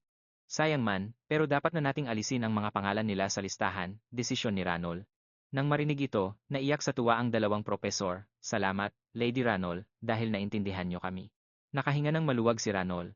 Sa totoo lang, maswerte siyang tumanggi sila. Siyempre, hamak na mas matino sila kaysa sa ibang mga kandidato. Inisip niya ang senaryo kung naging ampun siya ng dalawa, tiyak na mababaon siya sa tambak na homework. Kahit sino pa ang piliin niya sa dalawa, babagsak lang siya sa impyerno ng pag-aaral na mas malala pa kaysa ngayon. Eliminated na sila, hinding-hindi talaga puwede, sabi ni Ranol sa kaniyang sarili. Nag-isip si Lady Adriana Gonol, kung ganoon, dapat tayong gumawa ng bagong listahan ng mga kandidato. Nakapanghihinayang, pero wala ring angkop sa mga kakilala ko. Sumabat si Nadia, wala rin akong masyadong kilalang mga noble. Dahil mukhang hindi maganda ang takbo ng usapan, napaisip si Marquis Winston. Siguro ay kailangan nating umasa sa mga tapat sa pamilya ng hari. Tamang-tama naman na lumapit si Marquis Mien. Nagtanong si Ranol, ano iyon? Mayroon ka bang magandang ideya? Nahihiya at nauutal si Mien, kung wala namang limitasyon sa edad, gusto ko ring maging kandidato. Nagulat si Ranol at Winston. Paliwanag ni Mien, bago lang akong Nobel, pero makakatulong ang mga spirit para protektahan si Lady Ranol. Tingin ko magandang ideya ito. Nag-alala si Winston, hindi ba masyadong bata si Marquis Mien para maging tatay-tatayan? Sumagot si Mien, Sir, pinag-isipan ko na ang hinaharap. Magiging lolo ang tawag sa akin ng mga magiging anak ng mahal na Haring Kamot at ni Lady Ranol. Inisip niya ang mga batang nakasabit sa kanya, habang ang mga mata ay puno ng ambisyon. Hindi ko pwedeng palampasin ang pagkakataong ito. Ang matapang na ideya ni Mien ay nagbigay ng iniisip kay Winston. Nanahimik siya sandali. Inayos niya ang kaniyang uniforme. Iniisip ang mga magiging apo na titingala sa kanya, buong loob na idineklara ni Winston, ang ikapitong knight, si Gius. Gusto ko ring maging opisyal na kandidato. Ako ang mahusay na kanang kamay na sumumpa ng katapatan kay Haring Kamot. Responsibilidad ko ring protektahan si Lady Ranol. Biglang napagod ang utak ni Ranol, at naisip sa sarili, anong klaseng kalokohan ito? Puro kasakiman lang ito ah. Matalim ang tingin ni Winston sa kaniya habang sinasabi, Lady Ranol, bilisan mo na at tawagin mo na akong tatay. Parehong bida at sobrang cool ni Mien at Winston sa orihinal na laro. Pero dahil sa ginawa nila ngayon, nairita lang si Ranol at naisip, wala na silang kakul-cool sa katawan. Dahil wala nang magawa, sumagot si Ranol, reject kayong dalawa. Dismayado silang naglakad palayo nang marinig iyon. Agad na nagbago ang isip ni Lady Adriana Gonol, buti na lang at pinigilan ko ang sarili ko, balak ko pa naman sanang maging kandidato. Inakbayan ni Kamut si Ranol para i-comfort ito, Ranol, siguradong hahanap ako ng mas bagay para sa'yo. Medyo gumaan ang loob ni Ranol. Sinasalalay ko ang lahat sa'yo, Kamut. Dagdag pa ng hari, kung alam ko lang na ganito ang mangyayari, ginawa na sana kitang noble bago pa tayo nag-engage. Napangiti ng bahagya si Ranol, hayaan mo na yon, haha. Sinong mag-aakalang mangyayari ang ganito? Tao ang nagpaplano, pero tadhana ang nagpapasya. Tumango si Kamot, tama ka. Marahang kinuha ni Kamot ang kamay ni Ranol, hinila siya sa kanyang mga bisig, at niyakap ng mahigpit. Nakakaramdam lang ako ng guilt kapag nakikita kitang nahihirapan. Nagulat si Ranol, at namula ang kanyang mukha. Dagdag pa ni Kamot, Ranol, kahit anong mangyari, ayokong pumili ka ng pamilya para lang sa politika. Nagpaliwanag siya ng malinaw. Sa mundong ito, pati magkadugo ay nagkakasakitan. Gaano kalamig ang isang pamilya kung nabuo lang dahil sa pakinabang? Taos pusong sabi ni Kamot, sana hindi ka masaktan dahil dito. Nang makita kung gaano siya kaseryoso at maunawain sa bagay na ito, naisip ni Ranol, Kamot, ang mga salita mo ay galing sa taong maraming pinagdaanan, nag-iba ang tingin ko sa kahulugan ng pamilya. Naisip niya, tama. Maraming beses nang nasaktan si Kamot ng sarili niyang pamilya. Kung mangyayari rin sa akin iyon, tiyak na madudurog ang puso niya. Hinawakan ng mahigpit ni Ranol ang kamay ni Kamot, tinatandaan ang kaniyang mga salita, kung ganoon, dapat talaga tayong maging maingat sa pagpapasya.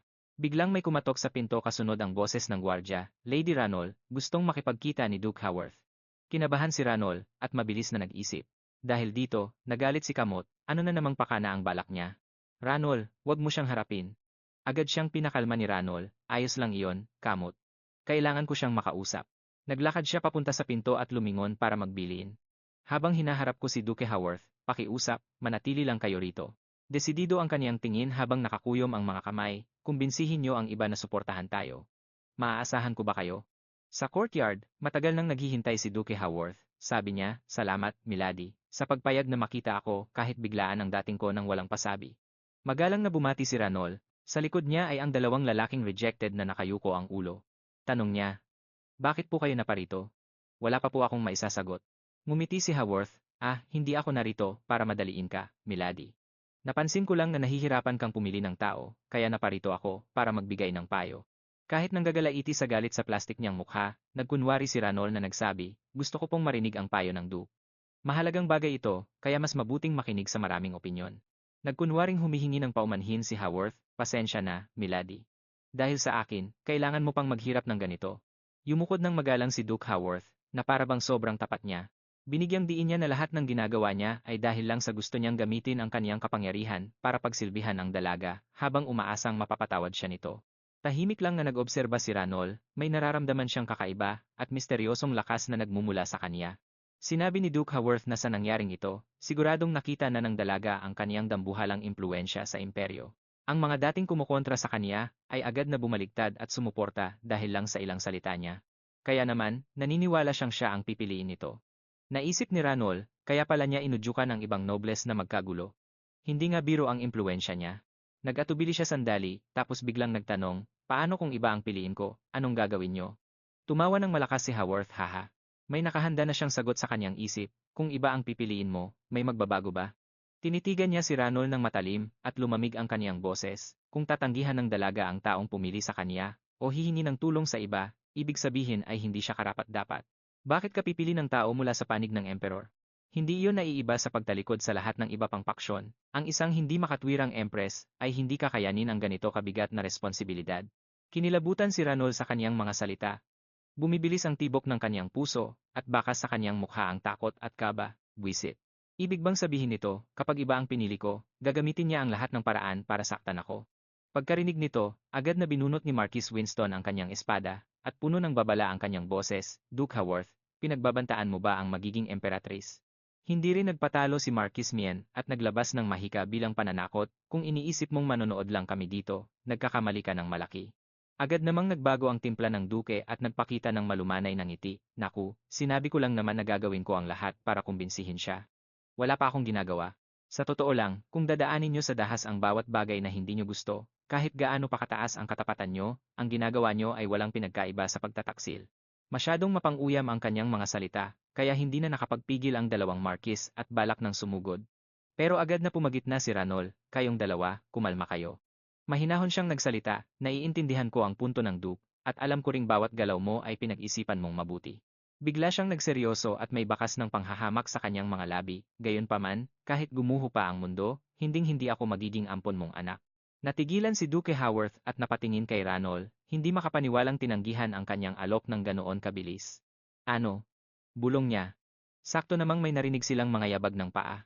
Naglakad palapit si Emperador Kamut, kasama ang isang misteryosong tao. Tumingin si Kamut sa duke ng may mapang-asar na ngiti, dahil nakahanap ako ng isa pang kandidato na kayang-kayang tapatan ka. Lumingon siya kay Ranol at itinuro ang taong nakatayo sa kanyang likuran. Ranol, dinala ko na ang taong iyon dito.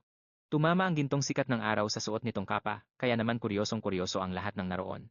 Nagpatuloy sa pagpapakilala si Emperador Kamut, ang taong tinutukoy ko ay. Bago pa siya makatapos, nagsalita na ang taong iyon sa boses na malumanay, pero puno ng autoridad, isang pagbati sa iyo, Duke Haworth. Nalito si Duke Haworth at maingat na nagtanong, sino ka? Lumabas ang babae mula sa anino, na nagpakita ng mukhang dumaan na sa maraming pagsubok ng panahon. May maikli siyang puting buhok at nakangiting nagsalita, ito ang unang pagkakataon na nagkita tayo ng ganito, hindi ba? Nang makita ang babae, dahan-dahang inayos ng duke ang kanyang salamin at sandaling nag-isip bago nagsalita, tunay ngang isang mahusay na pagpili, Lady Ranol. Mas bumaba ang tono ng kanyang boses habang nagpapatuloy, pero mas mabuti sana kung magpapakita ka ng higit na pagkapagbigay at pagpaparaya. Pagkatapos magsalita, lumingon ang duke kay Ranol na nakatayo sa isang sulok ng silid. Ipinagpatuloy niya ang kanyang pilosopiya, kung mga kakampi mo lang ang palagi mong itatabi sa iyo, lalo ka lang makakagawa ng mga kaaway at kalaunan ay mas lalala pa ang gulo sa pagitan ng mga paksyon. Nanatiling tahimik si Ranol habang hinahaplos ang kanyang baba ng may panghahamak, at naisip sa sarili, nagkita lang tayo pero heto na siya, at nagdidikta na tungkol sa pamumulitika. Nagpatuloy ang duke na tila may malalim na kahulugan ang bawat salita, maaari itong humantong sa maraming hindi inaasahang resulta. Pagkarinig nito, tila nahulaan na ni Ranol ang intensyon ni Duke Haworth. Naisip niya, mukhang nakahanda na ang resback niya kahit sino pa ang piliin ko. Biglang naging matalas ang tingin ng Duke, na naglalabas ng isang kakaiba at mapanganib na aura. Itinapat ni Haworth ang kanyang kamay sa kanyang dibdib at sinabing, dahil hindi lahat ng bagay ay kayang lutasin ng isip ng tao, gaano man kahanga-hanga ang mahika. Tinakpan ni Ranol ang kanyang bibig at lihim na natawa habang iniisip, mukhang mas hindi na makapaghintay si Duke Haworth kaysa sa inaasahan ko. Tumawa siya ng malakas, tumingin ng diretso sa Duke, at nagsabi ng isang bagay na ikinagulat nito at nagpako sa kanya sa kinatatayuan. May sinabi ba akong tatanggapin ko si Lady Midin bilang pamilya ko? Ang Duke, na tila naging estatwa sa gulat, ay humakbang pasulong at nagtanong, ano ang sinabi mo? Ang babae kanina ay biglang humalakhak, hoho. Siguradong masaya kung magiging pamilya ako ng Crow Lady. Pero sa kasamaang palad, hindi man lang ako napili bilang kandidato, dahil may kinuha siya sa kanyang manggas na isang uwak at nagpatuloy, dahil may isang nilalang na mas karapat-dapat pa kaysa sa akin. Itinaas ng matandang babae ang uwak sa hangin. Ang uwak, na may makintab at itim na mga balahibo, ay ibinuka ang kanyang malalaking pakpak. Maamo itong dumapo sa kanyang kamay, na mukhang proud at puno ng kamaharlikaan. Natataranta at naguguluhan si Duke Haworth, na tinatanong ang sarili. Isang uwak. Sa sandaling iyon, biglang nagbago ang anyo ng uwak. Nagmukha itong isang eleganteng babae na may itim na buhok, nakasuot ng mahabang itim na bestida na may ilang balahibo ng uwak. Sa kanyang leeg ay may kumikinang nalilang hiyas, na lalong nagpatingkad sa kanyang maharlikang ganda. Hindi mapigilan ni Ranol ang matuwa, nagniningning ang kanyang mga mata habang nakangiti at iniisip sa sarili. Iyan nga, ang taong ipinakiusap kong kumbinsihin nila ay hindi si Lady Midin, kundi ang taong ito. Ah hindi, dapat ko ba siyang tawaging ibon, di ba? Naging malinaw ang mukha ng babae. Ito nga ang eksaktong hitsura ng taong ipinakiusap ni Ranol na kumbinsihin, isang babaeng elegante at balot ng misteryo. Biglang naalala ni Ranol ang mga sinabi ni Emperador Kamot. Ayon sa kanya, nagpasya siyang huwag pumili ng kahit sino mula sa mga maharlika. Kahit gaano pa sila kabait, hindi nila maiiwasang isipin ang kanilang pamilya o katayuan. Malinaw na ang ganoong uri ng tao ay magiging pabigat lang sa kanya. Gayunpaman, hindi rin siya pwedeng pumili ng karaniwang tao dahil siguradong mahihirapan itong labanan ang inggit at kontrol ng ibang mga maharlika. Kaya naman, iisang uri na lang ng nilalang ang natitira para piliin niya. Tama, ang babaeng may dugo ng uwak ang tinutukoy na pagpili ni Ranol. Tumayo siya sa tabi ng babae, nakangiti, at nagsabi, "Gaya ng nakikita nyo, magkalahi kami, kaya hindi na kailangang piliting pumili ng pamilyang tao." Sumingit naman si Emperador Kamot mula sa malayo, tunay nga, kahit sa kaso ng mga maharlika, ang ampon na magulang ang laging nauuna. Dahil magkalahi sila, malinaw ang dahilan, at ligtas din siya sa anumang banta dahil makukuha niya ang proteksyon ng pinakamalakas sa mga salamangkero ng imperyo. Itinuro ni Emperador Kamot ang babaeng sinasabing kalahi ni Ranol at ipinakilala ito si Crow Van Ockham, ang taong pinakakwalipikadong umampon kay Ranol sa buong imperyong ito. Sa pagkakataong ito, nagsalita na rin sa wakas si Crow Van Ockham. Kahit hindi ako pamilyar sa politika ng mga tao, hindi ko matiis na panoorin lang ang kalahi ko na nahihirapan. Habang nagsasalita, nakangiti siyang nagpatuloy, naisip kong mas mabuting tumulong kung kaya ko naman. Pagkarinig nito, masayang sumang-ayon si Ranol, dahil humantong nasa ganito ang lahat, sumuko na kayo, mahal na Duke. Pagkarinig nito, namula sa galit ang mukha ni Duke Haworth, nakakuyom ang kanyang mga kamay, at puno ng puot ang kanyang boses. Kung ganoon, wala ka na bang pakialam na hinding-hindi ka na makakatakas sa bansag na ibon ng kamatayan? Nanlilisik ang kanyang mga mata, at mabigat ang presyur sa kanyang boses. Talaga bang itatapon mo lang ang pagkakataon na maging anak ng isang sinaunang pamilya ng maharlika at ganap na mapabilang sa lipunan ng mga tao? Lumingon si Ranol kay Kamot, kaya medyo nagulat ang emperador. Nagpatuloy siya, hindi mo dapat sinasabi ang mga ganyang bagay sa harap ni Emperador Kamot. Sa simula pa lang, ang pamilya ng imperyo ay may taglay ng dugo ng mga lobo. Ginamit ni Ranol si Kamot bilang halimbawa para patunayan ang kanyang punto, kung ganoon, ang katotohanan ako, na isang uwak, ay tumutulong sa lobong iyon, ay hindi na kailangang itago pa, hindi ba? Pagkarinig nito, nanatiling tahimik si Duke Haworth, pero puno ng galit ang kanyang puso. Iniyuko niya ang kanyang ulo, habang nakakuyom pa rin ng mahigpit ang kanyang mga kamay. Sa oras na ito, nagsalita si Ranol habang papalapit kay Kamot, puno ng dangal ang kanyang boses. Kahit naaawa ako sa inyo, Duke, ipinagmamalaki ko ang pagiging isang uwak, bigla siyang yumukod ng malalim, at naging malumanay ang boses. Pasensya na po, Lola Hamp. Nakatayo lang sa tabi niya si Lola Hamp at ang babaeng may puting buhok. Nagtanong si Hamp, may kailangan ka bang ihingi ng paumanhin sa akin, iha? Namula ang mukha ni Ranol, pinagpapawisan, at nautal, ano po? Humihingi po ako ng paumanhin sa paggamit ng pagiging busy bilang dahilan. Pasensya na po dahil hindi ako agad nakapunta sa inyo, at hinayaan ko pa kayong madamay sa mga personal kong gulo. Wala na talaga akong mumukhang maihaharap. Pagkarinig nito, humalakhak si Hamp, at ikinaway ang kanyang kamay. Hindi. Huwag mong isipin iyon. Sa totoo lang, kahit pinuntahan mo pa ako noon, baka natutulog lang ako ng mga oras na iyon. Dahil matanda na ako, madalas akong sakitin at araw-araw na sumasakit ang ulo. Naalala niya ang pagsasaliksik ni Lady Midin at nagpatuloy, pero nitong huli, salamat sa pananaliksik ni Midin gamit ang mga balahibo mo, nakakuha ako ng kaunting lakas mula sa mga kumikinang na prutas. Dahil doon, bumalik ang sigla ko at nakalabas ako ng ganito. Sa madaling salita, dahil din sa iyo kaya kita natutulungan. Lumapit si Ham kay Ranol na may masayang mukha at hinaplos ang kanyang ulo. Matagal ko na ring gustong magkaroon ng apo. Kaya naman, huwag ka nang masyadong makonsensya, iha. Nag-alinlangan si Ranol, puno ng pasasalamat ang kanyang boses, Lola Ham. Nagsalita naman si Kamot, puno ng yabang ang boses. Kung ganoon, dapat na rin kitang tawaging biyenan. Ay hindi, Lola, hindi ba? Pagkatapos niyang sabihin iyon, nagpakitang gilas siya. Si Ranol naman na namumula ang mukha sa tabi niya ay sumigaw, Kamot. Masaya namang sumagot si Ham. Sige lang, hindi rin naman ako sanay sa mga komplikadong tawag, kaya Ham na lang ang itawag mo sa akin. Tuwang-tuwa si Kamot at malakas na nagdeklara. Naiintindihan ko po, Lola Hamp.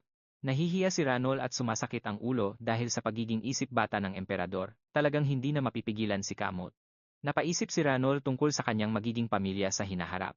Kung naging bahagi kaya siya ng pamilya ni Duke Haworth, mararanasan niya pa rin kaya ang ganito kagaang nakapaligiran. Sa halip, baka mabuhay siya sa takot at palaging nag-aalala. Inisip ni Ranol ang buhay kasama si Duke Haworth sa isang nasasakal na kapaligiran. Kahit pa magdala ang Duke ng mga benepisyong pampulitika, nagpasya si Ranol na hindi ganoong klaseng buhay ang gusto niya. Pagbalik sa realidad, sobrang saya ni Ranol na naging bahagi siya ng pamilya ni Lola Hamp. Masayang inanyayahan siya ni Lola Hamp na bumisita ng madalas, at masayang sumagot si Ranol, "Siyempre naman po, Lola Hamp." Isang babae. Nagmamadaling humingi ng paumanhin si Ranol, "Pasensya na po, hindi na ako uulit dito, kaya pakiusap huwag niyo na po akong atakihin." Pero nang tumalikod ang itim na uwak, mabilis na naisip ni Ranol, kailangan ko munang makatakas. Sa isip na iyon, dali-dali niyang ibinuka ang kaniyang mga pakpak at lumipad palayo hanggat kaya niya. Nang malayo na ang nalipad ni Ranol, lumingon ang itim na uwak, walang emosyon ang kaniyang mga mata pero bakas ang bahid ng interes. Umol nito, habang ang kaniyang katawan ay malaki at nakakatakot tingnan. Pagdating ni Ranol sa lugar ng delivery, agad na tumakbo palabas si Arya. May halong kuryosidad at kaba sa kaniyang mukha habang tinatanong si Ranol, "Bakit gulo-gulo ang mga balahibo mo? May nangyari ba sa daan?" Sagot ni Ranol habang abalang inaayos ang sarili, "Sandali lang, ayusin ko muna ang mga balahibo ko." Matapos maayos ang nagulong balahibo, kinuwento ni Ranol kay Arya ang tungkol sa uwak na humabol sa kaniya sa daan. Mukhang napakabangis daw ng uwak na iyon sa pagprotekta sa kaniyang teritoryo. Pagkarinig nito, hindi napigilan ni Arya ang magulat, dahil kadalasan ay hindi naman ganun katindi ang instinct ng mga uwak pagdating sa teritoryo. Habang abala pa rin sa pag-aayos ng sarili si Ranol, bumulong siya, "Bakit ang gulo pa rin, kahit inayos ko na?" Habang nagsasalita, tuloy pa rin si Ranol sa pag-aayos, saka idinagdag, "Siguro mas mahirap humanap ng pagkain dito sa lungsod kaysa sa gubat, kaya naging mas sensitibo siya." Naguguluhan pa rin si Arya, pero hindi ba't lagi kang may kasamang spirit, bakit ka pa rin inatake? Dahil dito, biglang naalala ni Ranol at nagpaliwanag, ang spirit ko kasi ay isang nilalang na mapagmahal sa kalikasan, kaya hindi niya nararamdaman ang masamang intensyon mula sa mga hayop na malapit din sa kalikasan." Habang sinasabi iyon, hinawakan ni Ranol ang kumikinang na kuwintas na may berdeng hiyas sa kanyang leeg, saka inilabas ang isang napakaliit na spirit na nanginginig sa kanyang palad. Gaya ng nakikita mo, dahil hindi niya ako nagawang protektahan, sobrang lungkot niya ngayon. Tiningnan ni Arya ang maliit na spirit sa kamay ni Ranol, sabay tapik sa ulo nito at sinabing, "Hindi naman kita sinisisi, nagtataka lang ako." Natataranta din si Ranol na pilit pinapakalma ang kaniyang spirit, "Tama, hindi naman ako nasaktan. Tingnan mo, wala man lang akong sugat. Sa susunod, galingan mo na lang, yun lang." Tila kumalma ang puso ng maliit na spirit sa mga pampalubag loob na salita ni Ranol. Tumingala ito, may luha sa mga mata habang nakatingin kina Ranol at Arya. Dagdag pa ni Arya, "Tama, ikaw ang pinakakahanga-hangang spirit, huwag kang mawalan ng pag-asa." Dahil sa pampalakas ng loob nilang dalawa, tila bumalik ang sigla ng spirit. May hawak siyang bulaklak at puno ng emosyon ang kaniyang mukha. Masayang nilambing ni na Arya at Ranol ang spirit, binuhat pa nila ito ng mataas bilang papuri. Idiniit ni Ranol ang spirit na si Miyu sa kanyang pisngi at malambing na sinabi, "Kung ganoon, hindi na ako masyadong mag-aalala kapag nagde-deliver ng mga sulat sa susunod." "Oh, nga pala. Kailan mo balak sagutin ang sulat?" Nag-isip sandali si Arya at sumagot, Siguro sa makalawa na. Kailangan ko pang pag-isipang mabuti para hindi na lalong lumala ang sumpa ni Namuel." Tumango si Ranol at tumalikod, pero hindi nakalimutang mag-iwan ng mensahe, "Sabi ko na nga ba? Sige, babalik na lang ako sa makalawa." Matapos sabihin iyon, nag-anyong uwak si Ranol at mabilis na lumipad palayo, naiwan si Arya habang tinatangay ng hangin ang mga balahibo. Habang lumilipad, napaisip si Ranol, mukhang kung gusto talaga ng dalawang iyon na magkaroon ng seryosong relasyon, kailangan muna nilang maghintay hanggang sa mawala ang sumpa. Sa isip ni Ranol, malinaw na lumitaw ang imahe ng isang napakagandang kasal ni Namuel at Arya. Naisip niya, masaya ring panoorin ang panliligaw nila, pero mas mabuti kung magiging masaya na sila agad. Sa imahinasyong iyon, hawak ni Arya ang kamay ni Namuel habang suot ang isang napakagandang wedding dress. Suot ang isang malapad na ngiti na puno ng kaligayahan. Lumipad si Ranol sa malalim na asul na kalangitan, puno ng malalim na pag-iisip ang kaniyang mga mata. Naisip niya, politika man o mga sumpa, ang mga sakit sa ulong ito ay lilipas din balang araw, gaya ng sa mga normal na tao.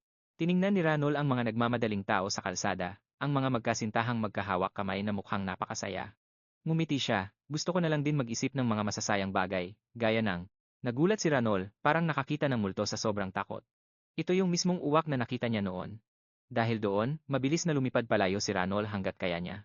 Pero sa pagkakataong ito, tinawag siya ng mayabang na uwak, "Hoy, sandali, huminto ka muna. May sasabihin ako."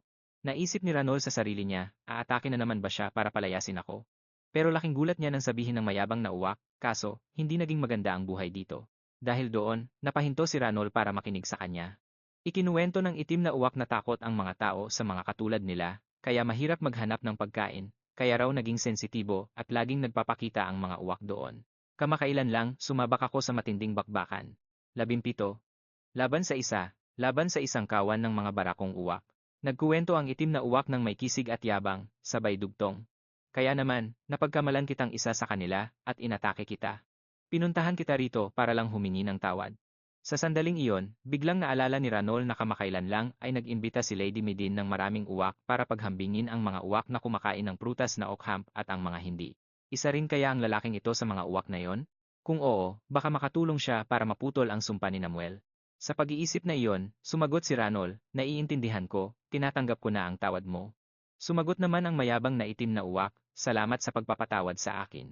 Pangako, hindi na maulit ang pagkakamaling yon. Napaisip si Ranol habang kumukutitap ang kanyang lila na mga mata, may uwak na palang nagsisikap na makapunta sa napakalayong lugar na ito. Kailangan ko itong sabihin kay Lola Hamp at Lady Medine para matulungan sila. At kahit medyo bago pa ito dahil hindi pa lubos na gumaganda ang tingin sa mga uwak sa imperyong ito, nabalitaan kong bukod sa akin, nahihirapan din ang buhay ng ibang mga uwak. Pinalakas ni Ranol ang loob niya, kailangang mapag-usapan namin ito ni Kamot. Naniningkit ang mga mata ng itim na uwak, kumikinang ito sa kakaibang ningning, habang tila nahihiyang nakatingin kay Ranol. Dahil dito, lalong nalito si Ranol at naisip sa sarili, ano bang meron?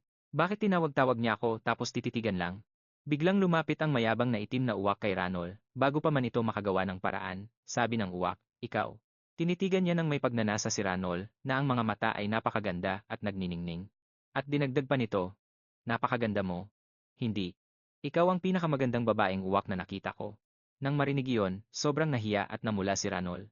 Nagpatuloy ang uwak sa pagpapakitang gilas, habang malagkit ang tingin kay Ranol, maari ba kitang maging kapareha? Nahiya si Ranol pero hindi nakalimot, ano? Teka lang, may asawa na ako. Kahit sinabi iyon ni Ranol, nanginibabaw pa rin ang instinct niya bilang uwak, type ko ang lalaking ito, ang kisig niya, di ba? Laking gulat ni Ranol sa sarili niya at napasigaw, ano? Naguguluhan siya dahil simula nang maging uwak siya, ang instinct niya ay nagdudulot ng mga kakaibang ikinikilos sa kanya. Mula nang maging uwak siya nang hindi sinasadya, minsan ay bumabalik ang instinct na iyon ng malakas sa loob niya. Sa nakalipas na mga araw, dahil sa instinct na ito, ilang beses na. At ang sumunod, ginamit nito ang tuka niya para ayusin ang buhok ni Ranol, na talagang ikinataranta ng lahat ng mga katulong na nandoon. Tuwang-tuwa naman ang uwak sa loob niya, tumatawa at sinasabing, ang uwak na yan ang saktong tipo ko. Takot na takot si Ranol habang iniisa-isa ng uwak ang matitigas na kalamnan ng lalaking uwak, ang makintab nitong balahibo, at ang gwapo nitong mukha. Pagkatapos niyon, nagtitigan ng may pagmamahal ang dalawang uwak. Biglang nagsalita ang lalaking uwak, gusto mo bang makipag-mate sa akin? Sa narinig na iyon, walang nagawa si Ranol dahil nadadala ng pag-ibig ang uwak sa loob niya. Bumalik si Ranol sa anyong tao, nakasandal sa pader at hinihingal. Takot na takot dahil muntik na siyang maging kapareha ng isang uwak. Sa loob ng palasyo, biglang umalingaunggaw ang isang malakas na tawa. Tawa pala iyon ni Lola Ham. Narinig niya ang nakakailang na kwento ni Ranol at hindi na siya makatigil sa katatawa. So, nakatagpo ka pala ng isang guwapong lalaking uwak at nagtapat pa sa'yo, ha? Sikat na sikat talaga si Lady Ranol. Nang marinig niya iyon, napabuntong hininga na lang si Ranol. Hay nako, hindi mo lang alam kung gaano ako nataranta kanina. Kahit anong paliwanag ni Ranol, tawa lang ng tawa si Lola Hamp sa tuwa. Kung ganoon nga ang nangyari, mag-relax ka na lang. Magandang bagay ang pagiging sikat. Pagkarinig nito, namula si Ranol at nahihiyang sumagot, hindi si Kamot lang ang gusto ko. Sakit lang sa ulo ang pagiging sikat. Nakangiti namang nagkwento ang matanda. Noong bata pa ako, nagdusa rin ako dahil sa kasikatan ko. Nanumbalik ang mga lumang alaala, habang naaalala niya ang panahon kung kailan pinag-aagawan siya ng mga uwak. Lahat sila ay gustong makuha ang puso niya, kaya naman pagod na pagod siya noon. At matapos niyang kainin ang kumikinang na prutas na iyon, lalong tumindi ang agawan nila. Muntik na itong humantong sa isang digmaan sa pagitan ng mga lahi. Biglang napansin ni Ranol ang prutas na binanggit ni Lola Hamp, ang prutas na nakakapagpasikat daw kapag kinain. Ang pagkain ba ng prutas na Crovan o Hamp ay lalo pang magpapataas ng kasikatan mo? Tanong ni Ranol. Tumango si Lola Hamp bilang kumpirmasyon. Tama iyan, tumataas din ang antas ng kasikatan. Tinatapos ang kanyang pag-alala, isinandal ni Lola Hamp ang kanyang ulo sa kanyang kamay at bumuntong hininga. Pero matapos makatagpo ang protektadong mahika, naging mas mapayapa ang lahat. Kahit hindi alam ang nangyari kay Lola Hump sa nakaraan, sinabi pa rin ni Ranol, kahit hindi ko alam ang nakaraan ninyo, nakikita ko namang napakaganda ninyo, Lola Hump. Pagkarinig nito, tumawa ng malakas si Lola Hump. Ganoon ba? Ipinatuloy ni Lola Hump ang pagpapaliwanag kung bakit hindi katulad ni Ranol ang dati niyang sarili. Malalim ang ugnayan mo sa ginintuang lobo, kaya ang buong katawan mo ay naglalabas ng aura ng isang halimaw. Kaya naman natatakot ang ibang mga ibon at hindi sila nangangahas na lumapit. Pero sa totoo lang, maraming mga ibon at uwak ang gustong magtapat sa iyo. Sabi ni Lola Hump habang itinuturo ang bintana, kung saan may mga ibon at uwak na naghihintay. Kahit ngayon, marami pa ring mga ibon ang palihim na may pagtingin sa iyo. Ang mga ibon sa labas ay nananaginip tungkol kay Ranol na nagnanais na masagi man lang ang kanyang mga pakpak kahit isang beses. Sana mahawakan ko siya. Nang makita ang sitwasyon sa labas, namangha si Ranol at napuno ng mga tanong ang kanyang isipan. Totoo nga. Matapos ipaliwanag ang mga pagkakaiba ni Ranol sa kanyang dating sarili, tumawa si Lola Hump at idinagdag, kaya naman, ang uwak na nagtapat sa iyo kanina ay tunay na matapang. Naalala ni Ranol ang sitwasyon noong nagtapat ang lalaking uwak na iyon sa kanya. Napalunok siya dahil sa kaba at kawalan ng magagawa, sabay isip, dinala ako ng katapangan niya sa gulo.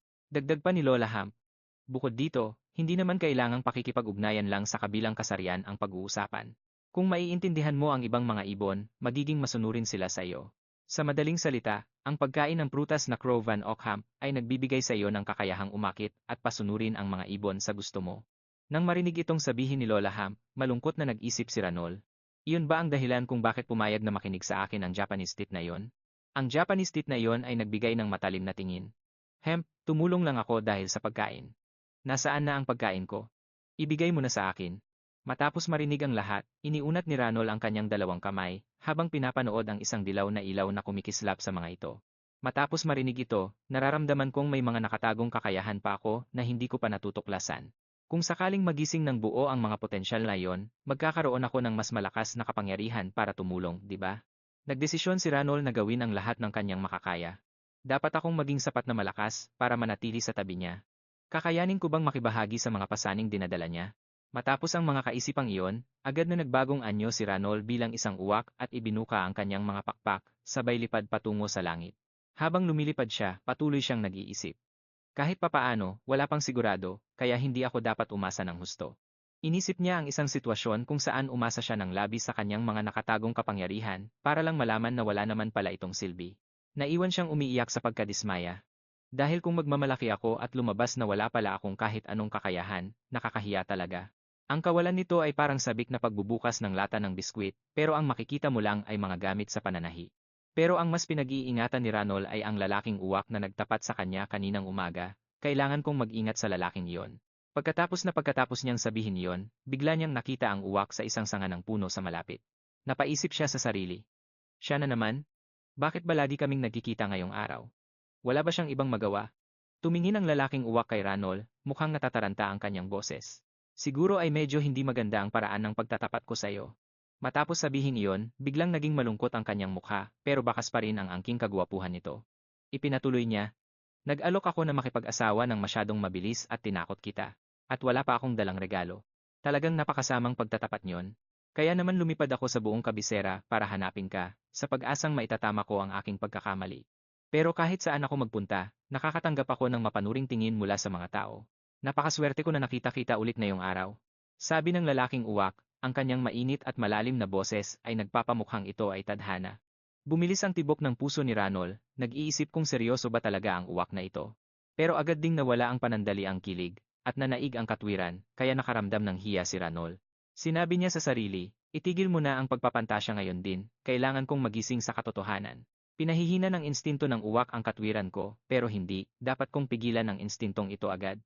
May nagmamay-ari na sa akin. Gaano man kagwapo ang nasa harap ko.